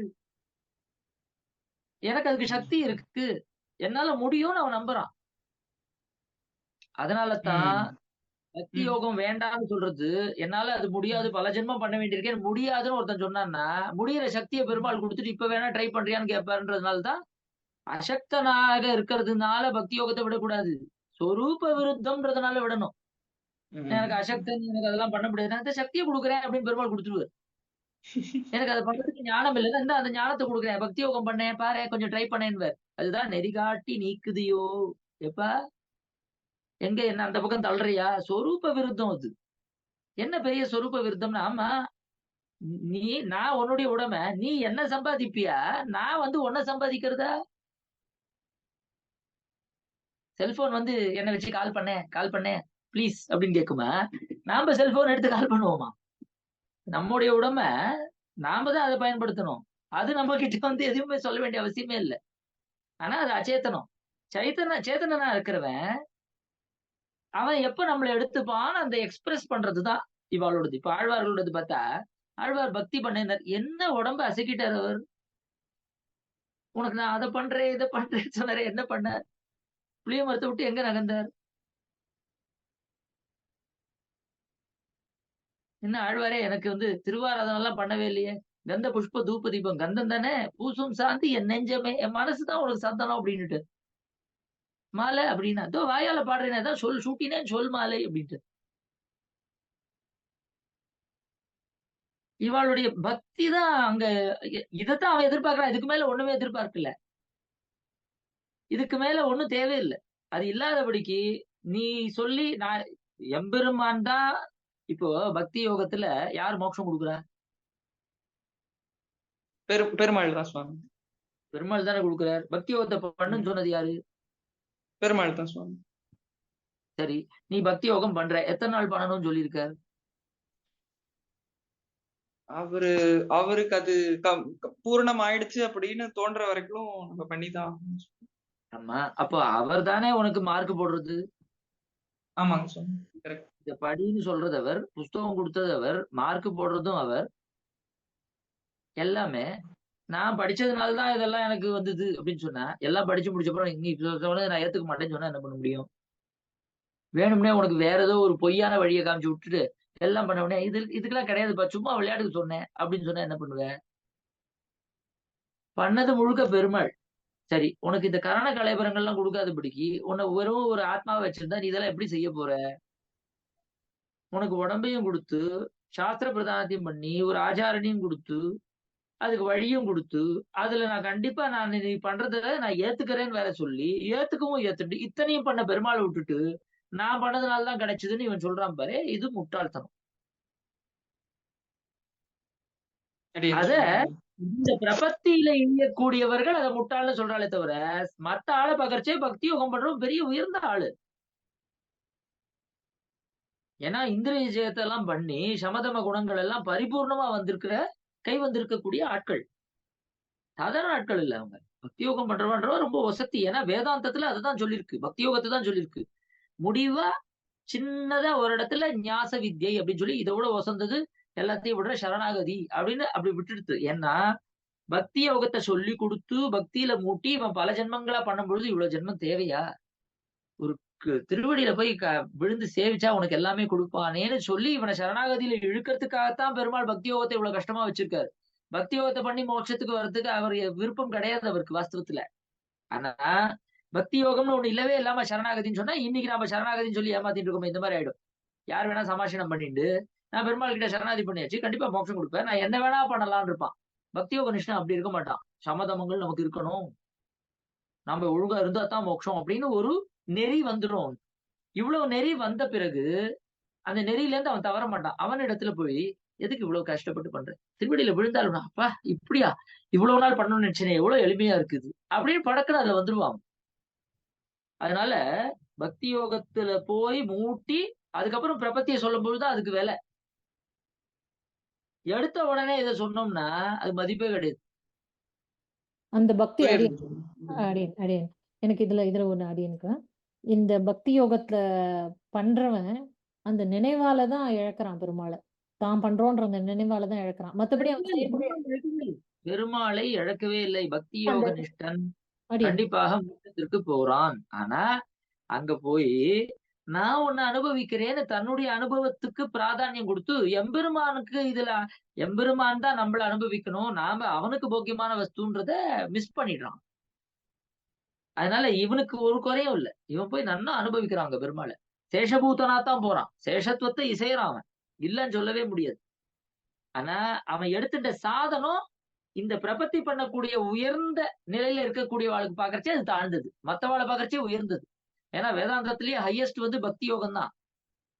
அதனால அதை தாழ்த்தி சொல்ல முடியாது. ஒருத்த நான் கோடி ரூபாய் சம்பாதிக்கிறேன்றான், கோடி ரூபாய் நான் சம்பாதிச்சுவேன்றான். 10 கோடி சம்பாதிச்சுவேன் என்னடா பெரிய கோடின்மா. 5 பைசா இல்லாதவனுக்கு எப்ப கோடினா பெரிய விஷயமா இருக்கும். அது மாதிரி பிரபத்தின்றது பெருமாள் மேல அப்படியே மகா விசுவாசம். அவனே கொடுப்பான், கண்டிப்பா கொடுப்பான். இவ்வளவு பண்றவனுக்கு அவனுக்கு தெரியாதா கொடுக்கறதுக்கு? நீ கெடுக்காம இருப்போம் அப்படின்னு எல்லாத்தையும் நிவர்த்தி பண்ணிட்டு அவன் திருவடியில விழுறது பிரபத்தி. இவன் அவனை பார்த்து, ஏன்டா எல்லாத்தையும் நிவர்த்தி பண்ணிக்கலாமே, இவ்வளவு தூரம் வந்தவன் இதை ஏன் உட்காந்து பண்ணி இத்தனை ஜென்மம் எடுக்கிற? நீ பெருமாளோட சேரணும்னு ஆசைப்படுறான், பிரபத்தி பண்ணா இந்த ஜென்மத்தையும் சேர முடியும். இதை விட்டு நான் பல ஜென்மம் கழிச்சு சேர்றேன்னு ஒருத்தன் எப்படிடா நீ சொல்லுவ? இத்தனை ஜென்மம் நீ எடுத்தேன்றதே மறந்துட்டியே நீ கடைசியில. இந்த பக்தியை நான் பண்றேன், நான் சம்பாதிக்கிறேன்னு போய் எதுக்காக இதை போற அப்படின்னு சொல்லி அவனை வழிக்கு கொண்டு வரதுக்காகத்தான் இது. பக்தி யோகத்தை துஷ்கரமா வச்சதே எப்படியாவது பிரபத்திக்கு வரமாட்டானான்னு தான். ஒருவேளை வராம பக்தி யோகத்திலேயே அவன் போனாலும் அவனுக்கு மோட்சம் கிடைக்கும். அங்க அடியேன் போய் சேஷபூத்தம் தான் இருப்பான். ஆனா பகவானுடைய ஆனந்தத்துக்காக அவன் அங்க செய்ய மாட்டான். தன்னுடைய ஆனந்தத்துக்கு பிராதானியம் கொடுப்பான், அவ்வளவுதான். அடியேன் இந்த கர்ம ஞான பக்திகள் இது கிரமேண தான் அவன் வருவானா? ஒன்ஸ் அந்த கர்ம யோகத்துல இறங்கிட்டான்னா, இல்ல இந்த கர்ம ஞான பக்தி யோகங்கள்ல நடுவுல ஆச்சாரிய கட்டாட்சத்தினால அது அது அது அந்த சித்தித்துனா அவன் பிரபத்தி அந்த தாராளமா நிலை தாராளமா அதுக்காகத்தான் இதை லாங் ப்ராசஸா வச்சிருக்க. கர்ம ஞான பக்தி யோகங்கள் அந்த ஜென்மத்திலேயே கொடுத்ததுன்னா, கடைசியில இவன் தான் செஞ்சேன்னு சொல்லி செஞ்சு அந்த ஜென்மத்திலேயே வேற மோட்சத்துக்கு போயிட்டான்னா, அந்த மோட்சம் அதுவும் மோட்சம் தான். சொல்றேனே, ரொம்ப முக்கியமான விஷயத்தை புரிஞ்சுக்கோங்க. மோட்சத்துல பலவிதமான மோட்சம் இருக்கு. மோட்சத்துல பலவிதமான மோட்சம் உண்டு. நம்முடைய ஃபோக்கஸ் என்னன்னு பார்க்கணும்.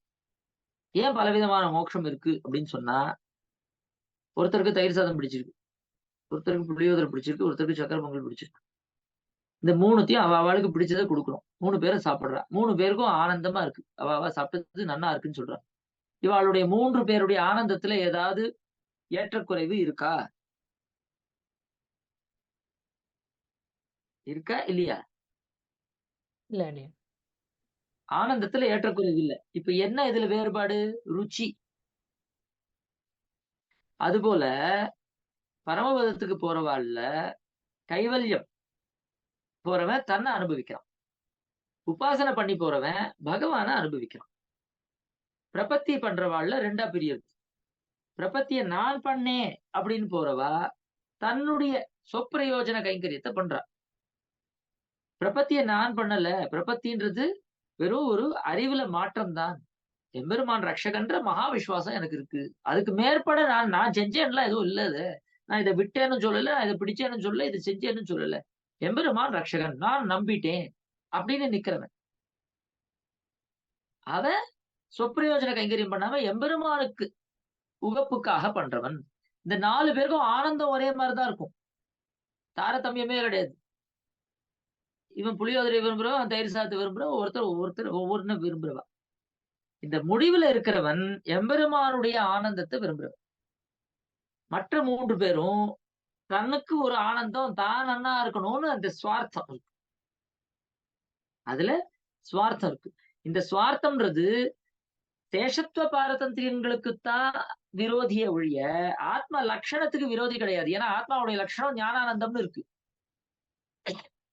ஆத்மாவுடைய லட்சணம் ஞானானந்தம்னு இருக்கு. ஞானமயன் ஆனந்தமயன் இருக்கு. அங்க போய் ஆனந்தமயமா தான் இருக்கான் அவன். அங்க போய் ஆனந்தமயனா தான் இருக்கான். அதனால குறைவே இல்லை. ஆத்ம லட்சணத்துக்கு இவனுக்கு எந்த குறைவும் இல்லை. சம்சாரி சுவார்த்தமா இருக்க மாதிரி அவன் அங்க சுவார்த்தமா இல்லை. இங்க சுவார்த்தம்ன்றது சேஷத்துவத்தை பார்க்கறச்சேதான் கொத்தையே ஒழிய சேஷத்துவத்துக்கு வெளிப்பூச்சா இருக்கக்கூடிய ஞான ஆனந்தங்கள்ல அவனுக்கு கொச்சை கிடையாது. ஏன்னா சர்வஜத்துவம் வந்துடுறது, தான் பரிபூர்ண ஞானத்தை அடைஞ்சிடுறான், ஆனந்தமாவும் இருக்கான். கைவல்யத்துல இருக்கணும் சரி, பகவத் அனுபவத்தை பண்றவனும் சரி. ஆனா இது எனக்கு வேணும்னு கேட்டுட்டு போறான்ல, அது சேஷத்துவத்துக்கு விரோதி. அது அந்த சேஷத்துவத்துக்கு சேராது. சேஷத்துவத்துக்கு சேராத போது சேஷி மனசு நோகும். சேஷத்துவம்னு சொல்லியாச்சுன்னா வர்றது யாரு அப்படின்னு சொன்னா, ஒரு பெண்ணுன்னு சொன்னா ஏதாவது கேள்வி கேட்க முடியுமா? கேட்க முடியாது. வர்றது அம்மான்னு சொன்னா, அம்மான்னு சொன்ன உடனேவே பையனோ பொண்ணோ இருக்கான்னு அர்த்தம். அதனாலதான் அம்மான்னு சொல்றோம். வர்றது மனைவின்னு சொன்னா கணவன் இருக்கிறதுனால தான் மனைவின்னு சொல்றோம். அது மாதிரி ஆத்மாவுக்கு ஞானம் இருக்கு, ஆனந்தம் இருக்குன்னா ஆத்மா பெண், வர்றது பெண் அப்படின்னு சொல்ற மாதிரி. அதை வச்சு ஒண்ணும் இல்லை. ஆத்மாவுக்கு சேஷத்துவம்னு சொன்னா அப்ப சேஷின்னு ஒருத்தன் இருக்கான் அப்படின்னு அர்த்தம். சேஷத்துவத்தை சொல்லியாச்சுன்னா இப்ப ஆனந்தம்ன்றது இவன்து மட்டும் கிடையாது, அவன்தும் சேர்த்துதான் வரும் அதுல. அவனுடைய ஆனந்தத்தை நினைக்கவே நினைக்காதபடிக்கு தன்னுடைய ஆனந்தத்தை நினைக்கிறவா இவ 3 பேர். அதனால சேஷத்துவத்தை இவ ஒத்துக்கிறா. ஆனா சேஷத்துவத்துக்கு கொத்த இருக்க வாழ்துல. அத்தியந்த சேஷத்துவ பாரதந்தியாதிகள்ல கேடு இருக்கு. இந்த கடைசியா போகக்கூடியவனுக்கு எம்பெருமானுடைய ஆனந்தத்துலதான் குறிக்கோள், எம்பெருமானுடைய உகப்புலதான் குறிக்கோள் இவனுக்கு. இதுதான் நித்தியர்களுடைய நிலை. அதனால நாம போறத என்னவா சொல்றான்னா, நித்தியர்களுக்கு சமான போகபாகியாக போக வேணும். இங்க இருந்து போறவா எப்படி போகணும்? நித்தியர்களுக்கு சமான போகபாகியா போகணும்னு சொல்றாளே ஒழிய, நீ மோட்சத்துக்கு ஏதோ ஒன்று போகணும் அப்படின்னா எப்படி வேணா போலாம், எப்படி வேணா போலாம், கைவல்யத்துக்கு கூட போலாம், எதை வேணா ஆசைப்பட்டு போலாம். இந்த நாளத்துல நான் உன்னை அனுபவிக்கிறேன்னு போலாம், நான் என்னையே அனுபவிக்கிறேன்னு போலாம், ஏன் இஷ்டப்படி கைங்கரியம் பண்றேன், எனக்கு இதுல ஆசை, எனக்கு உவப்புன்னு சொப்பிரயோஜனமா போலாம். எதுல போனாலும் ஒண்ணும் வித்தியாசம் இல்லை, ஏன்னா எப்படியோ சம்சாரத்தை தாண்டிதான் போறோம். ஆனா பெருமாளுக்கு எனக்குன்னு ஒருத்தன் இந்த சம்சாரத்துல இருந்து வரானான்னு பாக்கலாம். என்னுடைய சந்தோஷத்துக்கு உந்தொற்றோமையாவும் உனக்கே நாமா செய்வோம் அப்படின்றதுனால எனக்கு மட்டும்தான், இவன் தனக்குன்னு ஒரு ஆதாயத்தோட இங்க வரக்கூடாது, எனக்குன்னு தான் வரணும். அந்த மாதிரி போறவாதான் ஆழ்வாருடைய சம்பிரதாயத்துல இருக்கிறவா. அப்படிதான் போகணும். இல்லைன்னா ஆழ்வாரை சொல்லக்கூடாதவா, எம்பெருமானாரை சொல்லக்கூடாது, எப்படியோ போய் தொலைட்டு இவாளெல்லாம் சொல்லக்கூடாது. இவாளை முன்னிட்டு போகும்பொழுது எம்பெருமான இடத்துல நான் வர்றது அங்க வந்தா எனக்கு விமோச்சனம், எனக்கு ஆனந்தம்னு கிடையாது, உனக்கு அதுல ஆனந்தம்னு தான் நான் வரேன். இங்கேயுமே அந்த உனக்கு ஆனந்தத்தை விளைவிக்கக்கூடிய அந்த கைங்கரியத்தை தான் இங்கேயுமே எல்லாத்தையும் விட்டு நான் செஞ்சுட்டு இருக்கேன். இங்க இருந்து அங்க கூட்டின்னு போனா அங்க வந்து செய்யறேன், இல்லைன்னா இங்க என்ன எந்த அளவுக்கு என்ன எனக்கு முடியறதோ அந்த அளவுக்கு நான் இங்கேயும் செய்யறேன் அப்படின்னு இங்கேயே ஆரம்பிச்சுடுவாங்க. வந்தா இந்த சம்பிரதாயத்துல வரக்கூடிய ஆள். அதனால இது ரொம்ப உயர்ந்த ஒரு நிலை இது. இதுல அவர்கள் எதுல வரா எதுல வரலன்னா இந்த நிலையில இருக்கிறவன் அவளை பார்த்து, ஏன்பா இப்படி நித்தியர்களுக்கு சமமா எம்பெருமானுடைய திருவுள்ளத்துல பரிபூர்ண சந்தோஷத்தை உண்டாகக்கூடிய ஒரு வாய்ப்பு இருக்கும் பொழுது இங்க வந்து நீ ஆனந்தமா இருக்கணும்னு வருவியா அப்படின்னு இவாதான் இகழறாளே தவிர, அதுல போறவனுக்கு எந்த குறையும் இல்லை, நல்லா ஆனந்தமா தான் இருப்பான். இவ வந்து காப்பாத்த முயற்சி பண்றான் நம்ம கிட்ட. இந்த பேர் எப்படி மோட்சம் போறல, போய் உன்னை நீ அனுபவிக்கிறேன்னு போயிடாத, எம்பெருமான அனுபவிக்கிறேன்னு போயிடாத, அங்க போய் அவனை கைங்கரியம் பண்றதுல உனக்கு உகப்புன்னு போகாத, அவனுடைய உகப்புக்காக உகப்போட கைங்கரியத்தை பண்ணு, உகந்து பணி செய்து, உகப்புக்காக பணி செய்யல, உகந்து பணி செய்து உகப்போடு செய்தல். அந்த மோட்சத்தை பாக்கறச்சே மத்தத மோட்சம்னு இவ சொல்ல மாட்டா. அதனாலதான் அதனால நன்னார் அவர்கள் திருநாடு அப்படின்னா என்ன அர்த்தம்னா, பெருமாள் வந்து நல்ல மோட்சம் கொடுக்க மாட்டேன் அப்படின்னா என்னன்னா, பெருமாளுக்கு அதுல சந்தோஷம் கிடையாது. நீ வேணா நான் எனக்கு ஆனந்தமா தான் இருக்குன்னு போலாம் மோட்சத்துக்கு. அதனால பெருமாளை சென்டரா வச்சு அவனுடைய ஆனந்தம்னு ஒண்ணத்தை பார்த்து, அவனுக்கு எதுல உகப்புன்றதை பார்த்து அதை அவனுடைய திருவுள்ளத்திலிருந்தே உணர்ந்து, வாசுதேவ சர்வம் இதி சமஹாத்மா சுதுர்லபா அப்படின்னு சொல்லி ஆழ்வாருடைய திருவாக்குகள் எல்லாம் எடுத்து சேகரித்து, எம்பெருமானுக்கு இப்படி ஒரு ஆத்மா வர்றதுதான் ஆனந்தம், மற்றது வந்தா சரி எப்படியோ சம்சாரத்திலேயும் தப்பிச்சது, ஏதோ சந்தோஷமா இருக்கட்டும், அதுக்காக சந்தோஷமா இருக்கட்டும் அப்படின்னு. நான் சந்தோஷமா இருக்கணும்னா எனக்குன்னு ஒரு ஆத்மா வந்தாதான் நான் சந்தோஷப்படுவேன் அப்படின்னு இருக்கிறவன் இடத்துல உனக்குன்னு தான்ப்பா நான் வந்தேன், எனக்குன்னு வரலை அப்படின்னு போய் நிற்கிறேன். புரிஞ்சுதா? சங்கீத் தான் கேட்டானா இது வேற யாரும் கேட்டாங்க கேள்வி?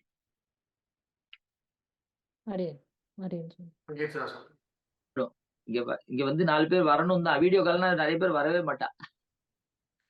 செஷனுடைய நோக்கம் 4 பேருக்கு ஏதாவது சொல்லணும் தான். நம்ம அதுல ரூல்ஸ் எல்லாம் போட்டோம்னா ஏதோ வரவாலும் வரமாட்டா. இப்பயே நம்ம சொல்றதை கேட்டே நிறைய பேர் வந்து பயப்படுறா. இந்த பயம் இருக்கிறத பத்தி நம்ம கவலைப்பட முடியாது. ஏன்னா ஒரு ஆள் வந்தாலும் அவனுக்குன்னு வந்தா அதுதான் பெருமை. நமக்கு 100 பேர் 1,00,000 பேர் வந்து கொச்சன்னு வர வேண்டிய அவசியமே கிடையாது.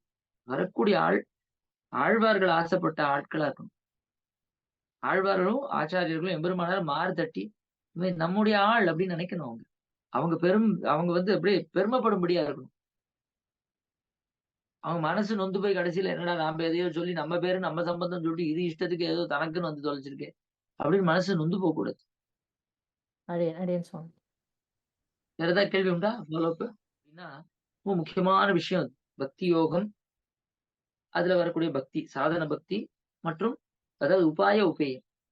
ஆழ்வார்கள் விஷயத்துல உபாய உபேயம், நம்ம மாதிரி பிரபன்னர்கள்ல உபாய உபேயம் அப்படின்னு இது உபாய உபேயம் விஷயம்.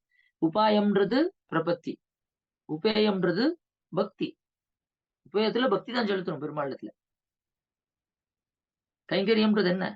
பக்தியோட செய்யறதுக்கு பேர் தான் கைங்கரியம். அது புரியுறது இல்லையா அந்த பார்ட் உங்களுக்கு? அதனால நமக்கெல்லாம் பக்தி கிடையாது. பக்தி யோகம் பண்றவங்களுக்கு தான் நமக்கு பிரபத்தி தான். பிரபத்தின்றது உபாயத்துல இங்கிருந்து மோட்சம் போறதுக்கு உண்டான வழி. பிரபத்தி என்ன சொல்றதுன்னா மோட்சம் போறதுக்கு உண்டான வழி பெருமாள் திருவடி தான். அங்க போய் என்ன பண்ணுவேன்னா அந்த பெருமாள் திருவடி கிட்ட பக்தி செய். அந்த பக்தியினுடைய ரூபங்கள் பல விதமா இருக்கு. இவன் பெருமாளை அனுபவிக்கிறான், உபாசகன், பக்தி யோகத்து வழியா போறவன். பிரபன்னர்கள் அங்க போய் பகவான் அனுபவிச்சு அவனுடைய திருவுள்ளத்தை உணர்ந்து அவனுக்கு பரதந்திரனா இருந்து அவனுடைய திருவுள்ளத்தை உகக்கும்படியா கைங்கரியம் பண்ற பகவத் அனுபவ ஜனித தத் பிரீத்திகாரித கைங்கரியம். அதுதான் எம்பெருமான் எடுக்கிறது.